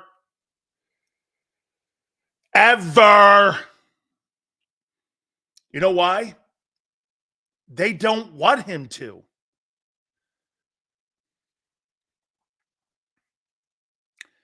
DB thinks, oh my God, here we go again. Here we go again. Here's where we are. Are you crazy? They're not going to give that guy the most value. Hey, how about this? Let's do this. Let's play a little game here. How about Mahomes if he had missed 2 games last year instead of Hurts? You think Jalen still loses the MVP award to Mahomes?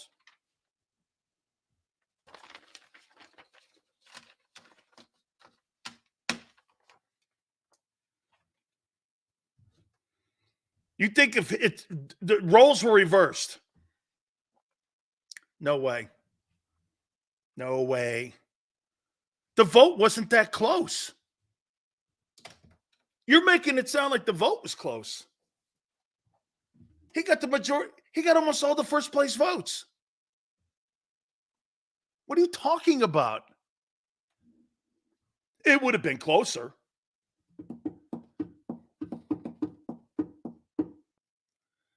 Damn. Then again, let me ask you this. How many MVP awards did Brady win in New England? 3? Shit, Rodgers ended up winning 4. How many did Manning win? 5?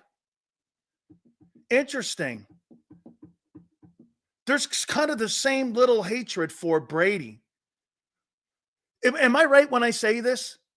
Hey, no. He didn't win a lot. He won 3. Am I right when I say this, Tone? Manning won 5.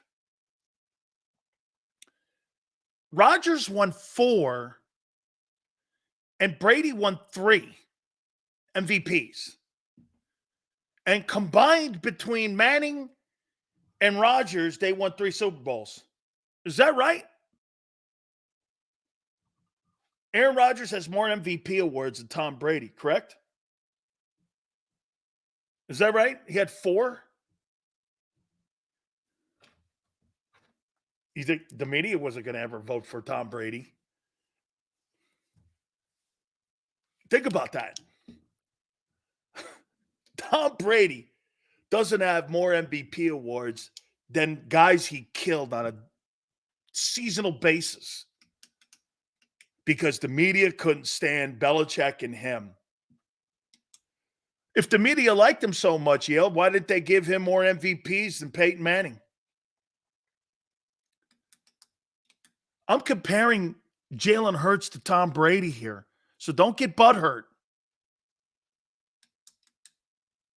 Okay?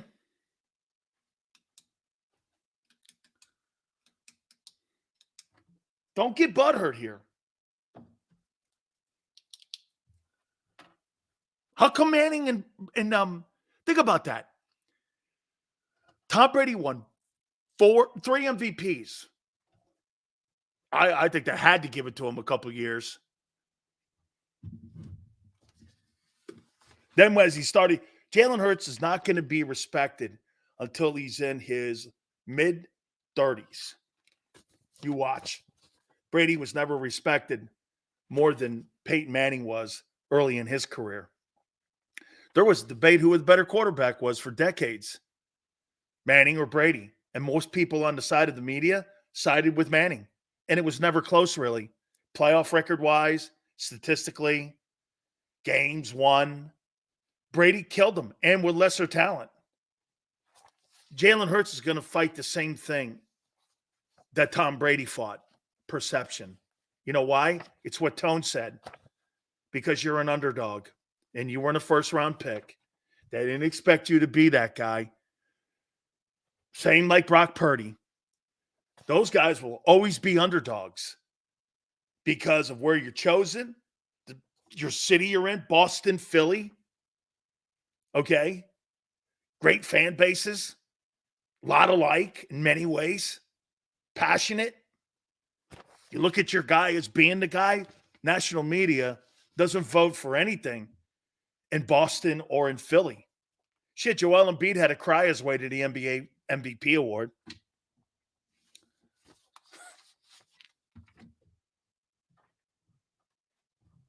Had to moan his way. Top of the hour, we're going to take a look at Week 10 of the National Football League. We'll reset everything here, too, in a minute. But come on, man. They're debating right now. Here's another topic. Can Dak win out? Boy, you guys don't play. They forget you're in the league.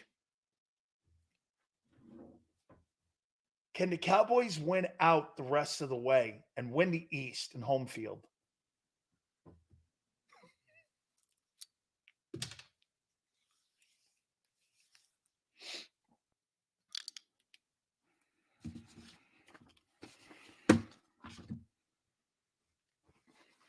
Dude, you're the Rodney Dangerfield of the NFL. Nobody respects you. Okay? Manning is 3-2 versus Brady in the playoffs. 3 really? Let me take a look at that. I don't remember him having a winning record versus Tom Brady in the playoffs. What was Peyton Manning's record versus Tom Brady in the playoffs? 3-2. He is 3-2. Regular season, Brady's 9-3. Postseason, 3-2. I didn't realize that. Regular and postseason, Manning. Oh, he's 2-3 in Indy. 2-3 in Indy. And he was 2-0 in Denver. I'm going off of Wicca. Eagles take 1 week off and the world goes to shit. Story of our lives, Sil. Yeah. Yeah. You guys take a week off and all they're doing is debating the Cowboys and Dak Prescott MVP. Okay? That's crazy. Dude, Dak Prescott's not an MVP candidate. I'm sorry, I don't see it. The Cowboys are not. Hey, I don't even think the Dallas Cowboys are better than the Lions. Dak is on fire against who? The Giants and the Jets? Jesus criminy. Jalen Hurts gets killed for interceptions versus the Jets. And Jalen Hurts doesn't get enough credit. Get this. They're giving Dak more credit for almost showing up against the Eagles and Hurts a couple weeks ago in a loss than Jalen gets credit for winning. You know what's funny too when you listen and I agree. I happen to agree now with this. So if they beat the Dolphins, the Dolphins aren't really who they think they are. The Cowboys, was a really close game. Bro, you don't get consolation prizes for showing up. You got to win ball games.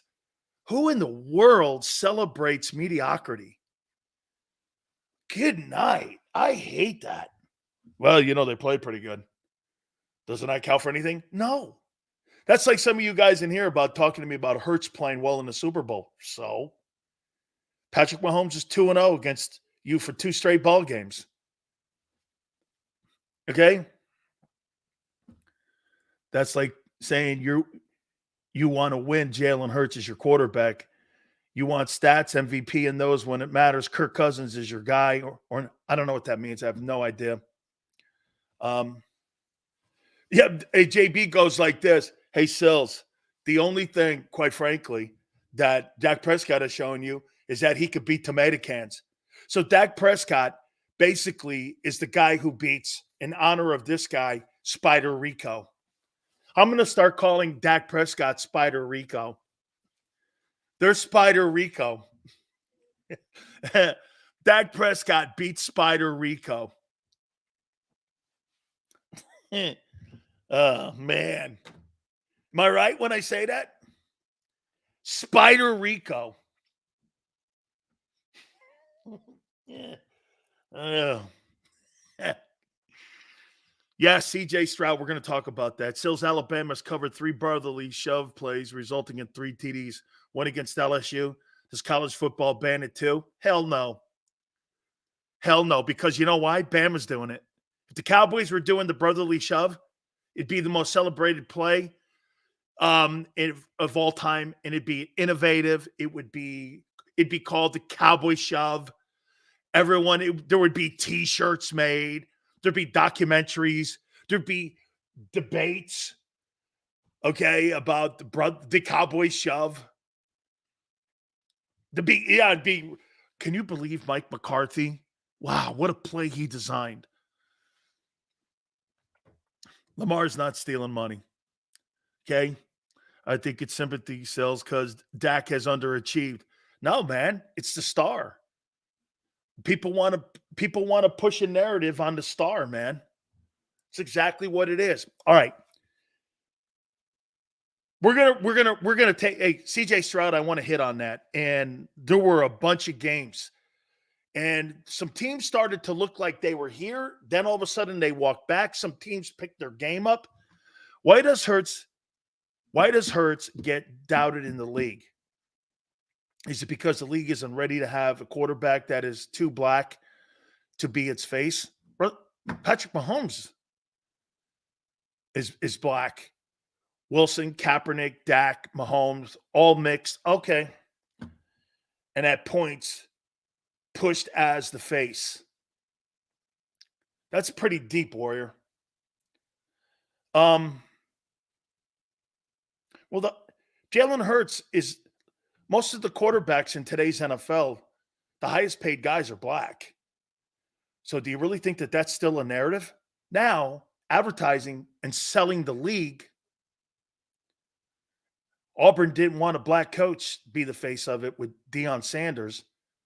And I think it's a topic. How about this? Gee, I haven't done one of these topics in about 15 years. Is Jalen too black to be the face of the NFL?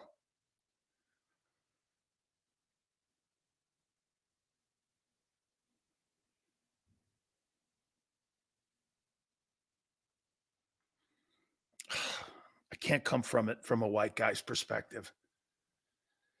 I can't. And I can't come from it from a football perspective because I never had to worry about that. Well, and I didn't, but I did. Majority of the players I played with, I was the minority. So, but that never crossed my mind. But again,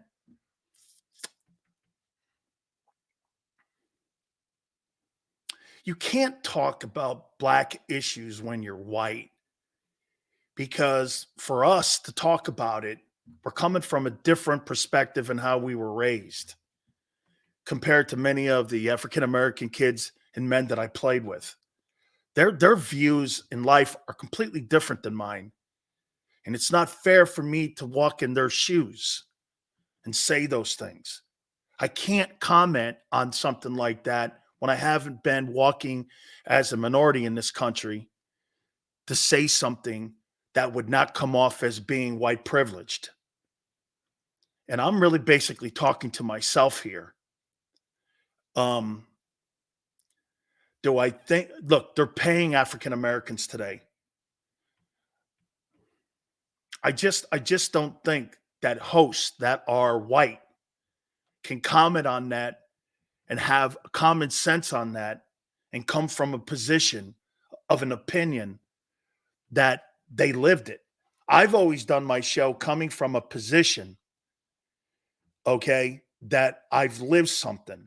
I've been paid as a professional athlete. I played in programs that had massive amount of minorities in it, and I loved it.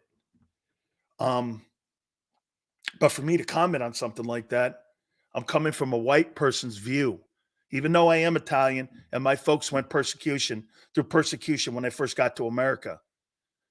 Okay, they hung Italians. The reason Columbus Day is in this country is because they hung Italians in New Orleans. I posted articles where there were articles in the New York Times, don't hire Italians for the new paving job over on the 5th Street Bridge or over on the George Washington. My folks had to do garbage jobs and all that kind of stuff, manual labor. So I just don't think that a guy like myself can. Do you think a guy like Hurts could be the face of the league, or is it just too black? Any host who comments on that's white, I don't think has a position that he can fairly say that that's you haven't lived it. I just don't think you can live it like that. I mean, I can't speak for African Americans. I won't.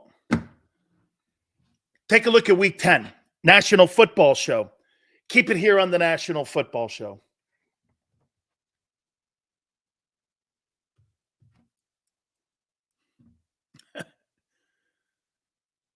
Timeout, Tone.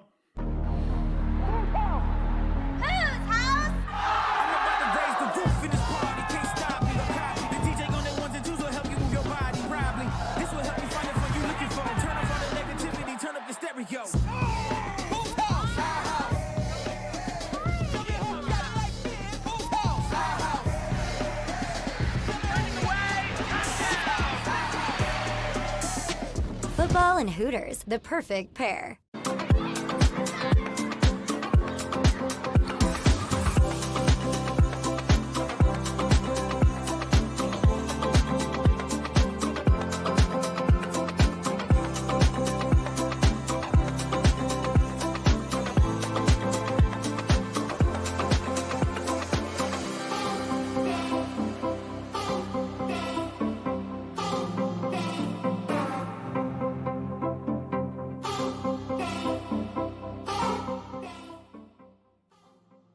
If you own a company and you're not producing a podcast, you're missing out. The public consumes messaging when they're ready. Join the professional podcast network of companies and let JAKIB Media Partners put you in the podcast arena. Come to our professional studio, or we'll come to your place of business and professionally produce your company podcast. Call JAKIB Media right now at 267-261-3428. 267-261-3428.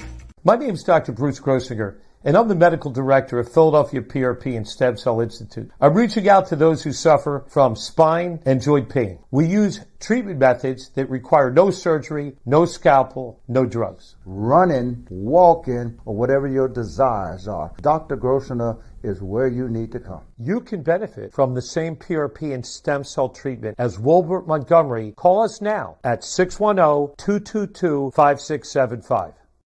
We're here to show you a better way to spend your state income taxes and get the money to where it's needed to most to the thousands of qualified kids. What we like about Blocks is they really know where the need is. This program ensures that their dollars come 100% into these kids for their tuition assistance. If you are able, Blocks makes the EITC piece go very quickly and very smoothly. Turn your PA state tax liability into need-based scholarships and receive a 90% tax credit.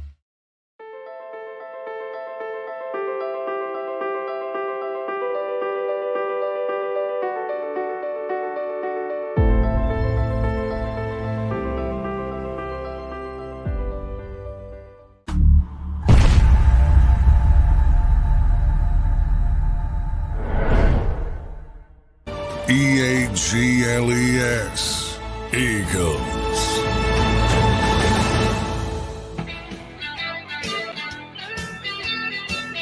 Big Sills, appreciate you guys coming aboard Power Hour here. Eagles hosted linebacker Anthony Barr, a guard, a center, a tight end as well. Kind of insane that we're looking at other, no, Q. Jimmy Johnson used to do that as well. Each and every single beginning of the week, either Monday or Tuesday, when they were still looking for players to upgrade the roster. That's a common thing. It's not insane, actually. You're looking for depth. It's not a big deal. By the way, Nathan, thank you very much for saying that, because, you know, the last conversation has always been one of the ones that I've always never had a problem with diving out on a diving board on. And that's probably one of the reasons that I've gotten in trouble numerous times, is because I have no fear on those topics. I never have. I've always been a massive supporter of minority advancement. And unfortunately, sometimes when you say a mistake, the people that are afraid to have those conversations, they'll crucify me if I make a mistake. And I'm not the most intelligent or articulate as some of the broadcasters who were raised in this industry. And so sometimes I will say something that maybe it doesn't land right. And that's why in my career, it's never been anything about race with me. I'm one of the biggest proponents of it, of making sure that minority advancement happens all over. But if you make a mistake, see, the people that have fear in my business, which are 99.9%, would never have a conversation like this. You never hear a conversation like this on IP. You'll never hear a conversation like this anywhere. And that's why it's vanilla. And sports is the best place to have conversations on right and wrong, not politically, but right and wrong. And when you make mistakes like I have, you get crucified. Okay? I mean, how does a guy like Howard Cosell, one of the biggest proponents and one of the greatest supporters of Muhammad Ali, helped him through his entire Vietnam situation, got him a lawyer, gave him advice. Cosell was an attorney from Yale. And guess what? He says three monkeys or monkeys on a telecast, and they called him a racist. Howard Cosell a racist? He was a dick, but a racist? Far from it. Didn't mean insane as, why are we doing this? I mean, it more as in, whoa, we're still looking. I think it's a good thing too, Q. Okay? That's right, Maurice. Maurice, the only color I believe in is red, white, and blue. Damn right. Red, white, and blue, my friend. Red, white, and blue. I love this country. Okay? I really do. Okay? I think if players are focused on being the face of the NFL, are focused on the wrong thing, if that comes with the production you put out, then it's the cherry on top of the sundae. Yeah, but DB, you had a unanimous MVP in Lamar Jackson. Was he promoted as the face of the league after he won that unanimous MVP? Only Peyton Manning has ever done that. I don't believe he was. Okay? Anthony, somebody could make a racist comment without being a racist. Anthony, you know what? How about this? I'll just land on the stupid comment. Okay, let's move on. Let's. It's a Monday. Let's move on here. Before I get into resetting and looking at Week 10 of the NFL. Okay, I want to put this out there about a couple things. First, on Deion Sanders. It's funny that we just had that conversation. Do you think Texas A&M? Now, they did have Kevin Sumlin as the head football coach at A&M at College Station. Do you know that that's the richest program in the United States of America? It was no Trapsills. I'm not a big race person at all, but it seems the league pushes mixed quarterbacks because it caters to everyone. I agree. I agree with your take. It's safe. The NFL likes safe. Yes, they gave Kaepernick $20 million to go away. Okay? They just paid Dumbo Fisher $70+ million, $76 million to go away. Would you give Deion Sanders that job or offer him that job at $10 million a year? If you're A&M, why wouldn't you back the Brinks truck up and just offer him the job? Tell his kid to go to the NFL and take that job. Take the A&M job. Look at what he could do for recruiting. A&M is the richest school in America. Get this. They've got across the street from Franklin Field and College Station. They've got a hotel. Listen to this, Tone. They got a hotel that on game day, they charge $15,000 a night to alum. You stay Friday and Saturday, $15,000 a month, and it's sold out. Okay? And it all goes to the football program. $15,000 a night. All of them are sold out. That program is so wealthy. That's why they could write a check for $75 million to get the guy out of the building. Now, would you want Deion to be the face of your franchise? I don't know how you don't. I don't know how you don't. You just don't have the resources. It ran out of steam up there. But he made it relevant. I think they're 4-6. They're going to do everything they can to try to get him in a bowl game. They should. Okay. I would really think about it, but I think he's in a precarious situation because his kid's got another year and Travis Hunter's got another year. So I think he stays up there, probably passes on A&M, but that's a big time gig. Okay. As for Jim Harbaugh, we got a new America's team. Jim Harbaugh is the head coach of America's team. I've never seen anything like it. You see them beat that overrated football coach known as James Franklin. How do you guys tolerate that? Most of you guys in Philadelphia and in Pennsylvania like James Franklin, don't you? He's such a shitty coach. You talk about a coach who beats up on nobodies. Here's a prime example of it. The Big Ten without Ohio State and Michigan is the Big 12 at best. It's a shitty college football conference. There's no other teams in that conference that are worth a shit. Okay? You got 9-3 programs. It's decent. Nothing great. Okay? He's 4-16 versus Michigan and Ohio State. He doesn't beat anybody but tomato cans. Do you know that Jim Harbaugh went like this to the Big Ten by not throwing a pass in the second half of that game just to make a point? I don't need signs. I don't need anything to kick your freaking ass up and down the field for 30 minutes. That was a message. You think we need signs to beat your shitty programs in the Big Ten? They did something that you do back in the 05. They didn't throw a forward pass in the entire second half of that game to do this to the Big Ten and every other wormy coach in that conference. I have never rooted for Michigan before I got recruited there, but I was rooting for him. You see that kid Corum with his blood. You see that coach crying for his players after they beat the tar out of Penn State, how much love they have. You galvanize them. And you know what? The one thing that you did with Jim Harbaugh in Michigan, you made him a martyr. You turned him into a sympathetic figure. Everyone in America is now rooting for Jim Harbaugh in Michigan because it's unjustly.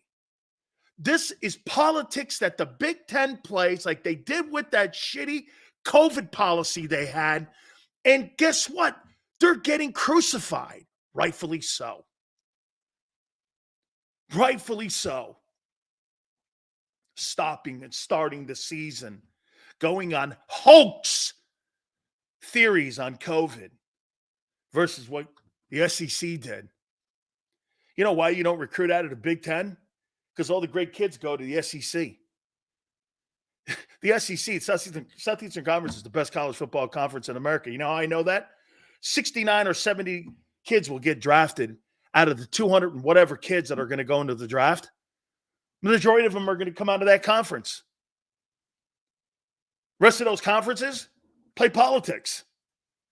Stay in the SEC. I'd rather take a kid from Mississippi State than a kid from Iowa State or Iowa. Dude, Jim Harbaugh is the modern day Jerry Tarkanian now. He wears you out. He's like Tortorella. You know the guy you got with the Flyers right now? Torts wears your ass out, dog. He's going to. But I'll tell you something about Jim Harbaugh. He's a fist with a mouth on it. Hey, man, I love the way he coaches. I'd want to play for him. That, to me, is America's football team right now. That's a program I want to play for. That's a program I'd want to coach at. That guy's an old school, like Yale said. I love that dude, man. Holy cow. And then you got James Franklin.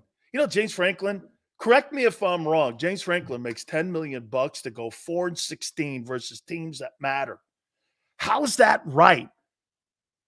Why are you paying him? James Franklin should be fired. Do you understand? Michigan beat them without throwing a forward pass. I've never seen anything like that.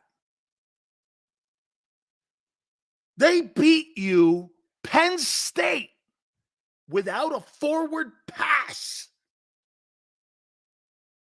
And they crushed you. You should be utterly embarrassed.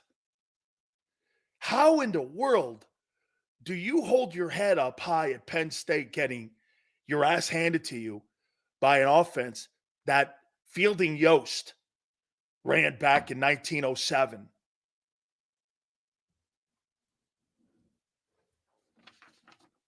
Look at Real.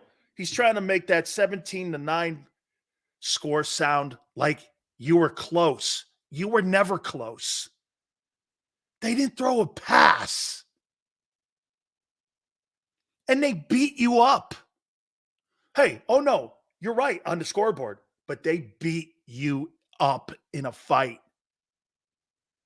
We're not going to throw a pass the entire second half, just so you know. And we're going to run the ball down your throat, kick your ass. By the way, how about him going for it on his own 27 or whatever that thing was He was still in the ball game. He goes for it. And then get this. Then they don't get it. First play, Michigan scores. They get the ball back. They score. They're still in it, kind of. Instead, he goes for that dumbass call in that play. He goes for it on his own 23, or was it 27? He's the dumbest coach in America. He's the dumbest coach in America. Guy was dumb. He's unbecoming of a head coach at Penn State. That's not Joe Paterno.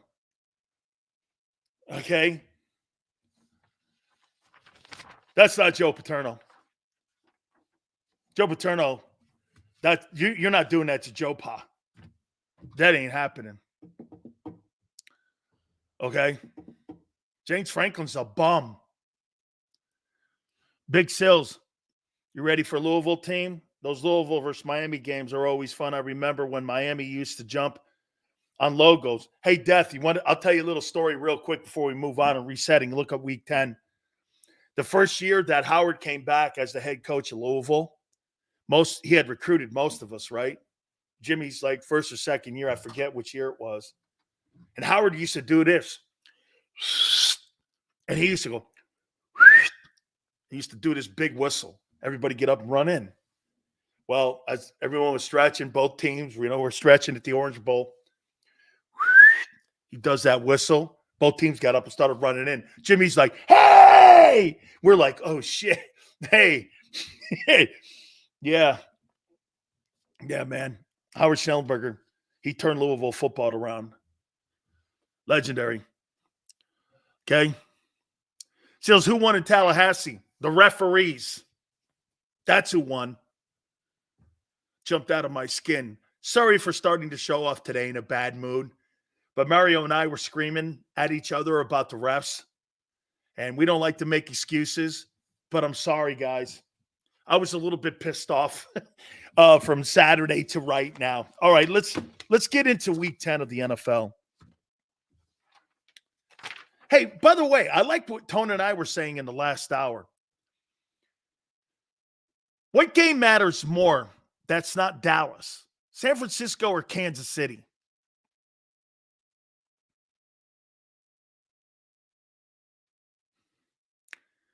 Don't worry, LJ. Sirianni will never win one. San Fran. Both? No. Hey, say no to fat girls. All I can tell you is this, man. You should, if you want to be fed right and loved, you say yes to fat girls. That's just a PSA for you. Okay? Hey, say no to fat girls. Just remember, you want to be loved and fed. Just, okay? You want to have hell like me and Tone? You marry a hot chick. Just keeping it real here.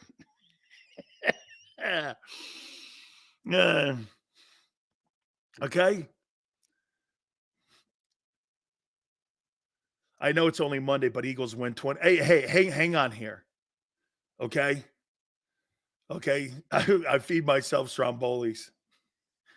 Both? No. Philadelphia. What are you, running for mayor? I think it's San Francisco too, because you know why? You want to fight Spider Rico? Well, no. Kansas City's important, but hey, come on, man. Hey, wait a minute now. To Tone's point, Kansas City is the heavyweight champion of the world, and San Francisco's the number one contender. Yeah, damn. Look at the Eagles, man. The Eagles are going to fight the defending heavyweight champion. Then they're going to turn around and they got to fight the number one contender too. Holy shit. This is like a boxing tournament here. What if you drop both those? San Francisco and Kansas City. Oh, Dallas takes the lead in the NFC East. Oh, go back to back, man. Oh, what if you do exactly what Rob says? I don't say this. Rob and some of the other guys in Philly think you're going 2-3. Funny, I don't say that. You hold me more accountable, though. I'm not. I don't think you go 2-3. But say you do. Okay. Damn. That means Dallas has you. That means they're the number one. Yeah, it's like the Royal Rumble, man. Dallas is the number one seed in the NFC or San Fran. Nah, Jalen is going to come into this second half of the season on fire. Yeah, that's my Eagle, guys. It's not where all the Florida kids go, Sills. Really? You want exposure, make money, win games. You go to SEC. You don't go to those shit programs anywhere else. It's not over. 4-1. Cowgirls always want credit for minimal achievements. They beat the shit out of the Giants and the Jets this year, and you would think that they won a Super Bowl. It is really, quite frankly, obnoxious. We played Buffalo after Kansas City, and then I believe you play the Cowboys? Or is it Dallas? San Fran. Ugh. San Fran. Yes, sir. I don't see 4-1 unless the secondary improves. All right. Chiefs, Bills, Niners. Whoa! That's like Murderer's Row. Chiefs, 7-2. Bills, prior to tonight, 5-4. Cowboys, 6-3. Seahawks, 3.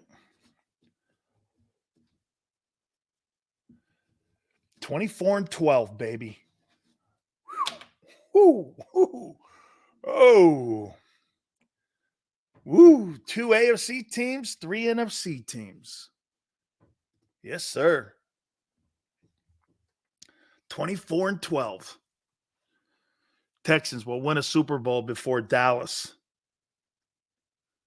You don't get to tell a real Eagles historian that we don't want to beat the team that we were in the Super Bowl with. The Cowboys and Niners, we beat them already.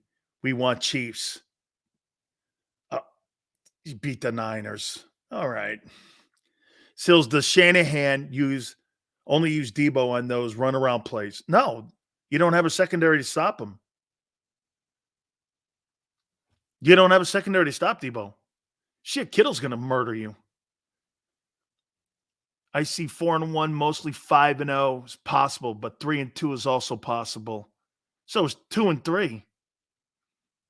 Worst case scenario, we go 3-2. You see this? Nobody says the worst case scenario, you go 2-3. Worst case scenario is you go 0-5. That's the worst case scenario. You go 0-5. And you go into an iconic meltdown. Not us. I know. Aren't you due for a couple losses?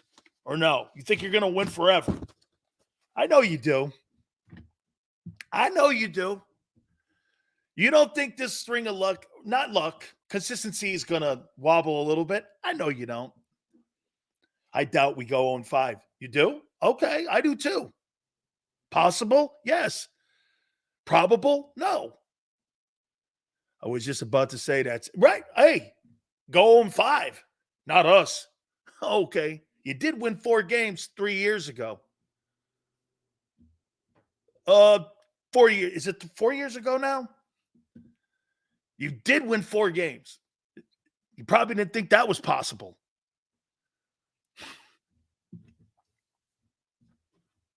Yes, sir. How you doing? All right. Let's get into week 10 of the NFL. I'm reaching? Okay. Hey, I didn't say it. I said you're going 4-1. Totally different team. So you drop a couple more injuries. You think there's a probability if you lose AJ and Lane and Goddard's out that you could lose 5 in a row? Let's see what happens. Let's tee it up, baby. Let's go play 60. I can't wait for this. Kansas City is a good football team on defense. You know, I could actually say this to you. I think they're better defensively this year than they are offensively. Would that be fair? 5-0 Seals, or we riot. Do we agree?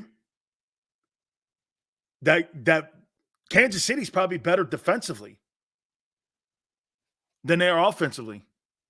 Those tomato cans, those Spider Ricos they got catching the football wide receiver-wise, couldn't make the Eagles. Quez Watkins would be the number one on KC. Would he not?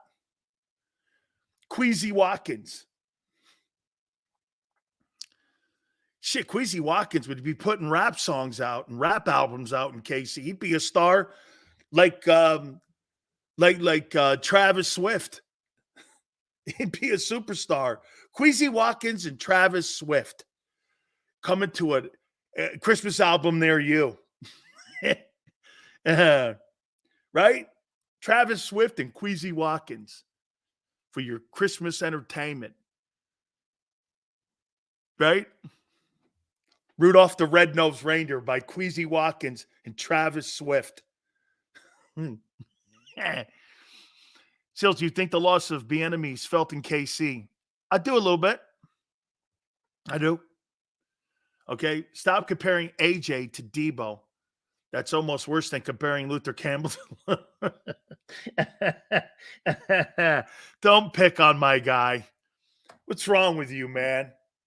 Uncle Luke, don't ever say any shitty thing about Uncle Luke ever again.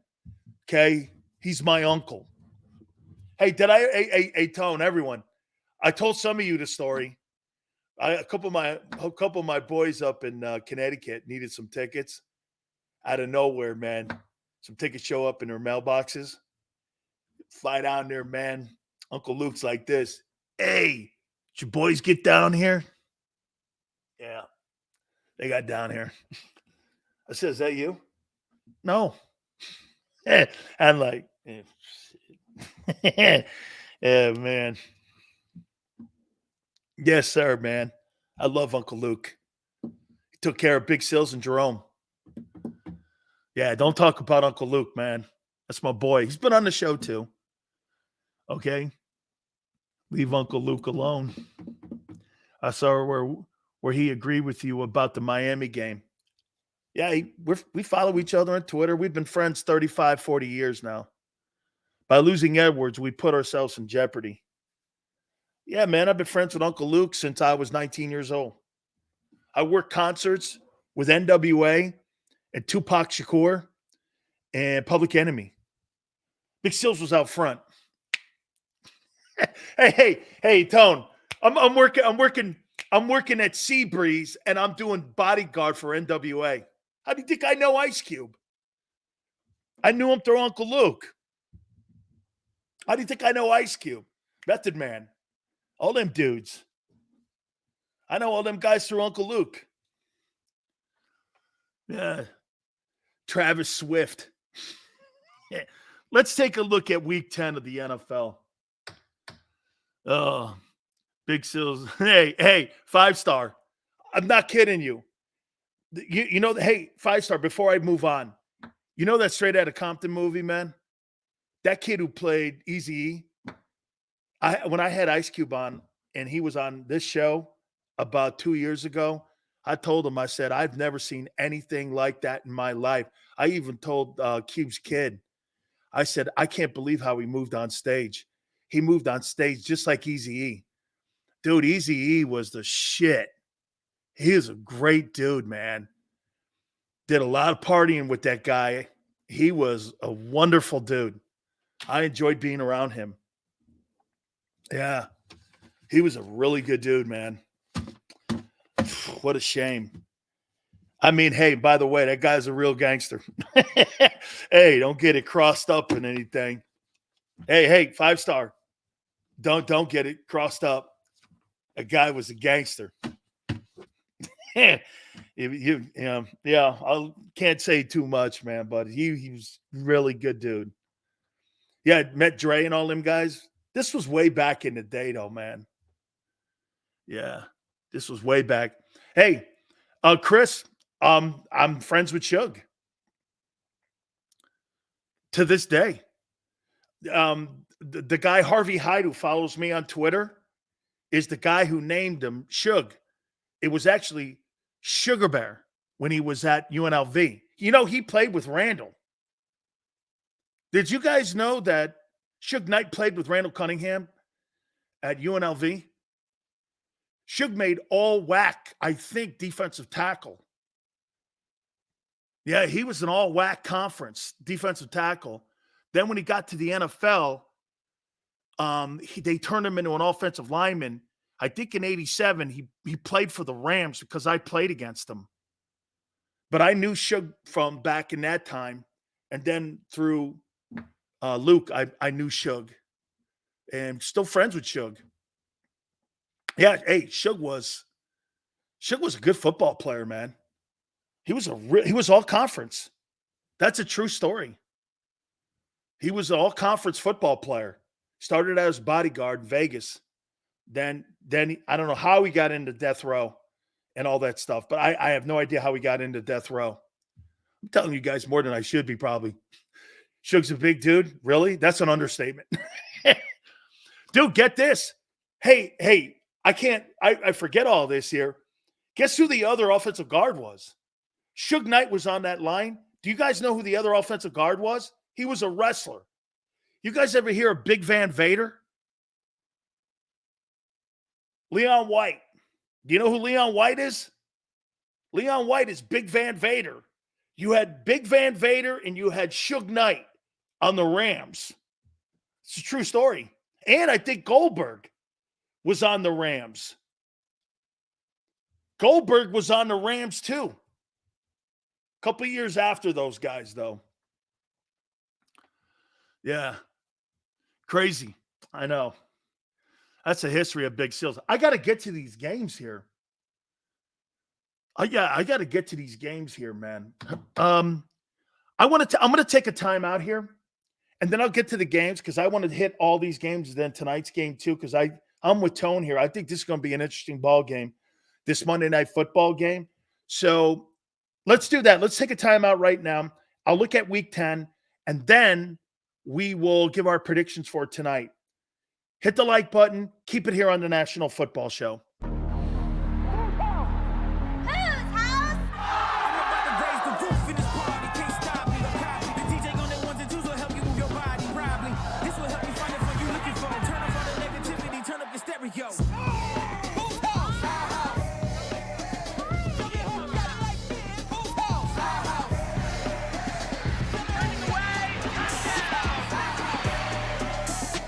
Football and Hooters, the perfect pair.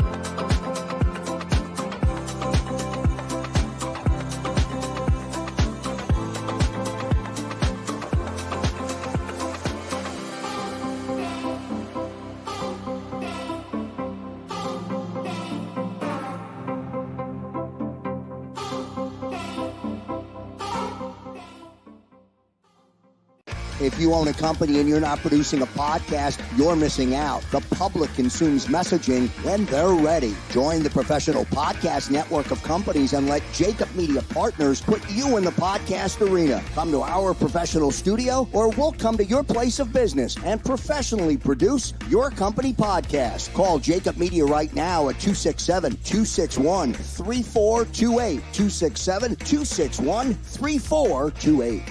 My name is Dr. Bruce Grossinger, and I'm the medical director of Philadelphia PRP and Stem Cell Institute. I'm reaching out to those who suffer from spine and joint pain. We use treatment methods that require no surgery, no scalpel, no drugs. Running, walking, or whatever your desires are, Dr. Grossinger is where you need to come. You can benefit from the same PRP and stem cell treatment as Wilbert Montgomery. Call us now at 610-222-5675. We're here to show you a better way to spend your state income taxes and get the money to where it's needed to most to the thousands of qualified kids. What we like about Blocks is they really know where the need is. This program ensures that their dollars come 100% into these kids for their tuition assistance. If you are able, Blocks makes the EITC piece go very quickly and very smoothly. Turn your PA state tax liability into need-based scholarships and receive a 90% tax credit.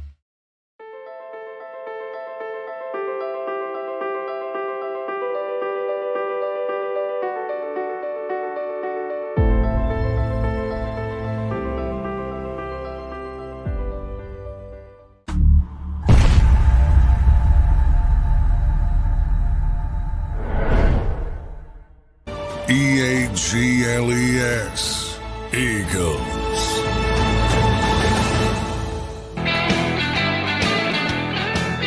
That's still National Football Show. We're going to look at Week 10 of the NFL. By the way, I'm not, just to close up that last segment, I really don't like today's rap. I'm more of a gangster rapper. And I mean the original guys who had conviction and told the story. I don't really dig what's out there now. So just for like the record, I think rock and roll's garbage right now too. So I mean, I listen to gangster rap, Mobb Deep. Some of you probably guys are going like this, Mobb Deep. What's that? I like Mobb Deep. Okay, I like that kind of stuff. You guys ever heard of Mobb Deep? No? Ring a bell? Anything? All right. All right. Probably not, but it's all good. Don't worry. Some of you guys probably don't even know what I'm talking about. It's all good. All right. Hey, way to go, Toe, man. Yeah, Mobb Deep, man. I love that. I love those guys, man. Or the next rhyme I might be writing, it might be about you. Oh, man. Okay. Yeah. Oh, crazy, man. Absolutely. Really great. All right, here we go. Mario's still bitching about the refs. Oh, man. Rest in peace, Prodigy. Dude, did he drown or suffocate, something like that? Is that what happened to him, Tone? Did he drown or something? Or did he get shot? I forget what the story was. He died of an illness? All right. Oh, good. Yeah. Now that's Rap Sills Mobb Deep. Hey, I love that song. I love that album. I do. Oh, Sickle Cell, man, that's terrible. Yeah. All right, let's move on. Now, let's do something cool here. Week 10. Falcons and Cardinals. Murray comes back. How about this? Let me ask you guys this. You think Kyler Murray ever wins a Super Bowl in Arizona? He was treated for sickle cell and died from choking. That's what it was. Yeah, it's terrible, man. It's a great band. Great lyricist, too. You think Kyler Murray has to leave Arizona if he's going to win a Super Bowl? Can he win a Super Bowl in Arizona? 25-23, they beat the Falcons. Falcons need a quarterback. I think Kyler Murray can't win a Super Bowl in Arizona because of the shitty ownership he's got there with the Bidwells. I think he's got to go somewhere. Guess where? Where would you go right now if you're Kyler Murray? You know where I would go? New Orleans. I'd go to New Orleans. Derek Carr ain't going to be there long. Okay? He ain't working. If I'm Kyler Murray, I go to Mickey Loomis, get a new head coach in there, and the Benson family, they know how to run a football team. I'd go to New Orleans because they can win that division down there. They can run that division down there. Tampa's going to be looking for a quarterback. Question marks on Bryce Young at Carolina. Atlanta's looking for a guy. I think you go to New Orleans. Lions and Chargers. Did I learn anything about the Lions? Jared Goff, 333. They're 7-2, 2 touchdowns. 41-38. Okay. So two finesse teams went after each other. I think Aiden Hutchinson is better than I thought.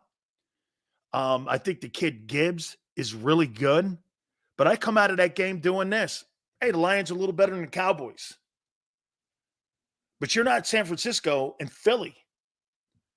I come out of week 10 doing this. San Francisco and Philly. I think it's more of a statement. Hey, by the way, I think Philly and San Francisco, I think they put some distance between the rest of the NFC this past weekend. Is that fair? I think they put some distance because everything I thought about the injuries mattered to San Fran. Purdy turned back around into the guy that they thought and hope he's going to be the rest of the way. He's on pace for 4,500 passing yards. I think San Francisco and Philly, in my eyes, I think they pushed the other team. I think they pushed Dallas and Detroit further back. Speaking of that, Dak 404, 4 touchdowns. They're 6-3. They whitewashed the Giants 49-17. So what? I mean, get this. If the Eagles haven't played the Giants yet, right?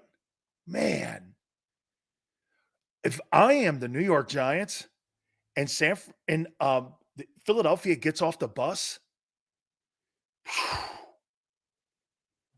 you better be padded up that game. They're going to put a hurting on you. They're going to put a whooping on you. Man.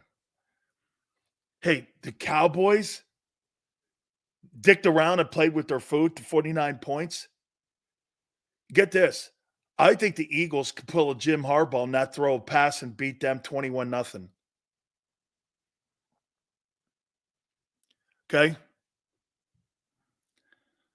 Commanders and Seahawks. Geno. How about this? Do we agree Geno's doing it again? 369, 2 touchdowns, 6-3, 29-26 over the Commanders. Commanders are doing the best they can coaching. By the way, I think Eric Bieniemy's done a hell of a job this year with Sam Howell. Sam Howell's the answer in DC. He's the answer. He's the guy. He is absolutely the guy. I am 100% sold Sam Howell's the guy. Colts beat the Patriots on one of the stupidest plays of all time. Get this. The Colts are 5-5 under Shane Steichen. Unreal. Patriots are 2-8, and they won the game 10-6. Wow. Bill Belichick. Don't you ask yourself, if you're Bill Belichick, this, why? Really? Do I want Don Shula's record that bad that I would take some pieces of my legacy and have people do this? You never really knew what Bill Belichick was as a coach without a decent quarterback, and we're seeing it. I don't believe that because he did draft Brady and develop him. But man, you can fairly ask that question. Yeah, but DB goes, Bill will get Caleb in the draft. So you think a 71-year-old coach is going to sit around for the next 5 years and develop Caleb Williams? Good luck. Would you? And if you're Caleb, would you want to be part of that?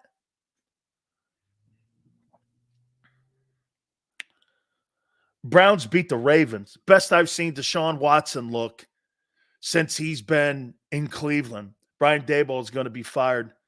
The coaches quit on the team as well. Death row. You see him bitching on the sidelines there? Arguing, screaming at one another. You can always tell a person in adversity what kind of person they are. See the bitching and crying on the sideline? There's no professionalism. You got to handle yourself like you're 8-1 versus 1-8. You got to do the same. You got to keep some professionalism about yourself. You can't let anybody see weakness. There was nothing but weakness on that sideline with the Giants the entire 60 minutes. They were beat before the kickoff. Didn't it come off like that to you? They were beat before the kickoff. Okay? That team was beat. You don't act like that. You've got to carry yourself with a little better composure and some professionalism. 6-3 Cleveland. Baltimore falls to 7-3, 33-31. Watson 213, and I thought he was great in the fourth quarter. Steelers, how are they winning? Kenny Pickett, 126 yards throwing the ball. He's a bum. Kenny Pickett is a bum. I'll tell you this. If the Steelers had Jalen Hurts, they'd be undefeated. Am I wrong? They'd be undefeated.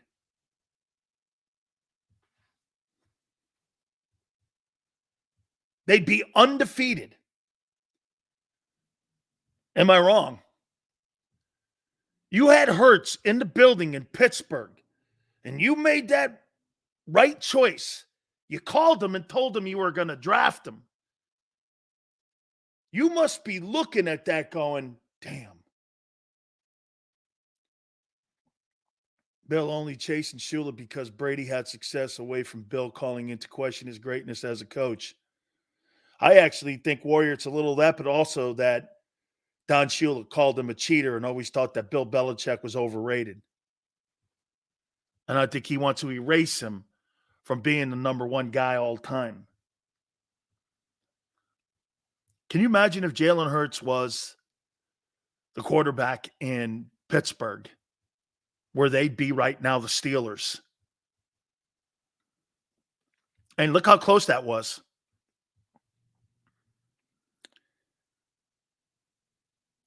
23-19, they win that ball game. Texans and the amazing C.J. Stroud outduels the Bengals. 356, one touchdown. They're 5-4, 30-27. He is insane great. I mean, insane great. Insane great. Just absolutely killing it. Insane great. Vikings. Hey, man. How are you not rooting for Josh Dobbs? They beat the Saints 27-19. They're 6-4. Dobbs 264-1. I mean, did you watch him play in that game too? Did you watch him, how he was moving guys around with his head and how he, watch this, dare I say this? That guy was spectacular. He looked like a seasoned pro. If I'm the Minnesota Vikings and you really are thinking about a quarterback, I'll tell you what, the Cardinals moving off him and trading him to Minnesota, what did they trade him for? What was the pick? What if he makes the playoffs and Minnesota doesn't want to sign him? Would you give this guy a decent contract like Geno? Is he the next Geno Smith? Would you give him a $30 million deal if he makes the playoffs? What if he makes the playoffs? Get this. Arizona traded Josh Dobbs for a 6th-round pick in 24. You might want that one back. And Jonathan Gannon, as usual, lying, telling him he wasn't going to be traded. Then he was traded, and they traded him for a 6th-round pick. That's the steal of the year. So Joshua Dobbs is going to put the Vikings in the playoffs without Dalvin Cook, without Justin Jefferson, and they're getting Jefferson back. I don't know about you, man. That's one of the stories of the year. A 6th-round pick. For that? You've got to be kidding. He's played himself into a position where, get this, I would have a problem getting rid of him for a fourth rounder. He continues to play a third rounder. If he gets the team to the playoffs, I wouldn't give him up for a third rounder. I would not give that guy up for a third rounder. If he gets that team to the play, maybe even a 2. He's played himself. How old is Josh Dobbs? Do you know what he's done this year?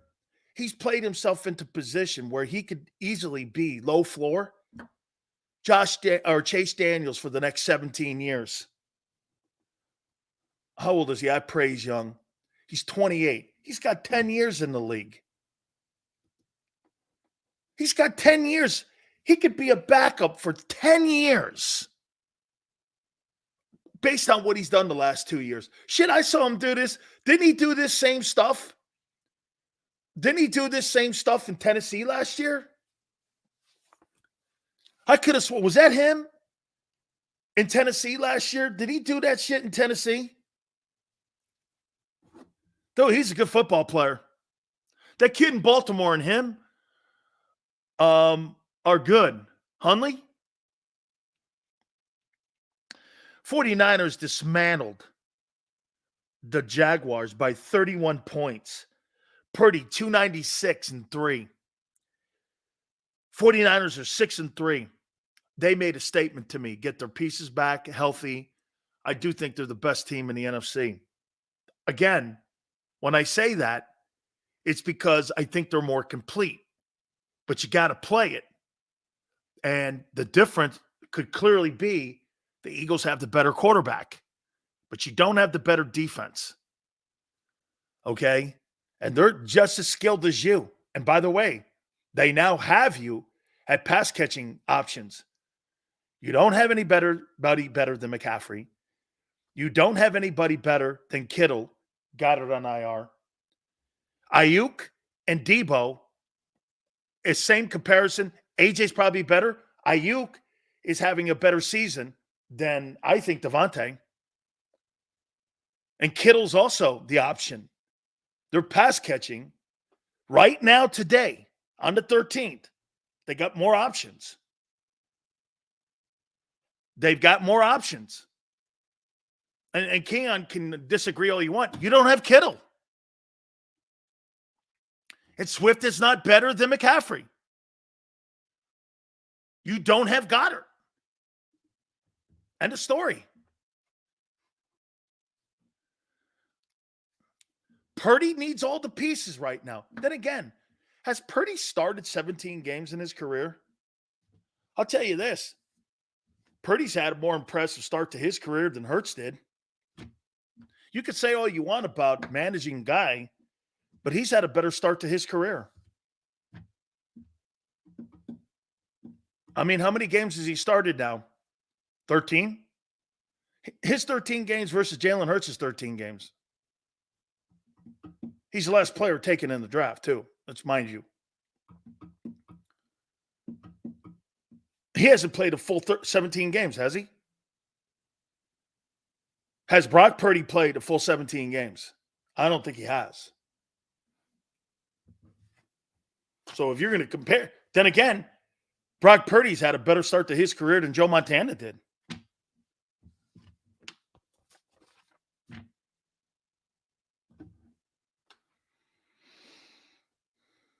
Bucks beat the Titans. Mayfield injured, 278-2. Bucks are 4-5. All right. Before we get out of here, what do you got tonight? Broncos, Bills. What do you got tonight?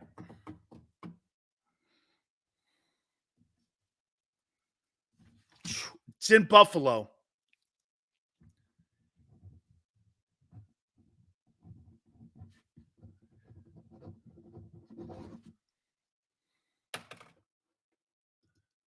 Broncos, 24-23. I got Bills, 27-24. My Super Bowl pick. It could die on the vine tonight, Tone. Hey, it could die on the vine tonight. All right. Hey, guys, I appreciate it. You guys were wonderful. As always on a football Monday, congratulations to our winners too from our Hooters giveaway. We'll start our contest tomorrow. Congratulations to you, Leo and Andrew. We'll do it again tomorrow. Do me a favor. Hey, Xander, Big Joe, thank you very much. You guys were great.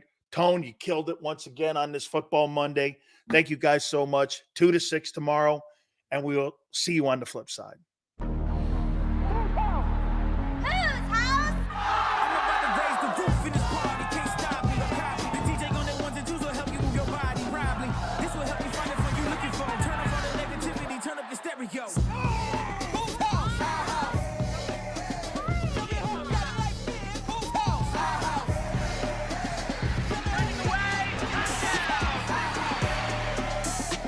Football and Hooters, the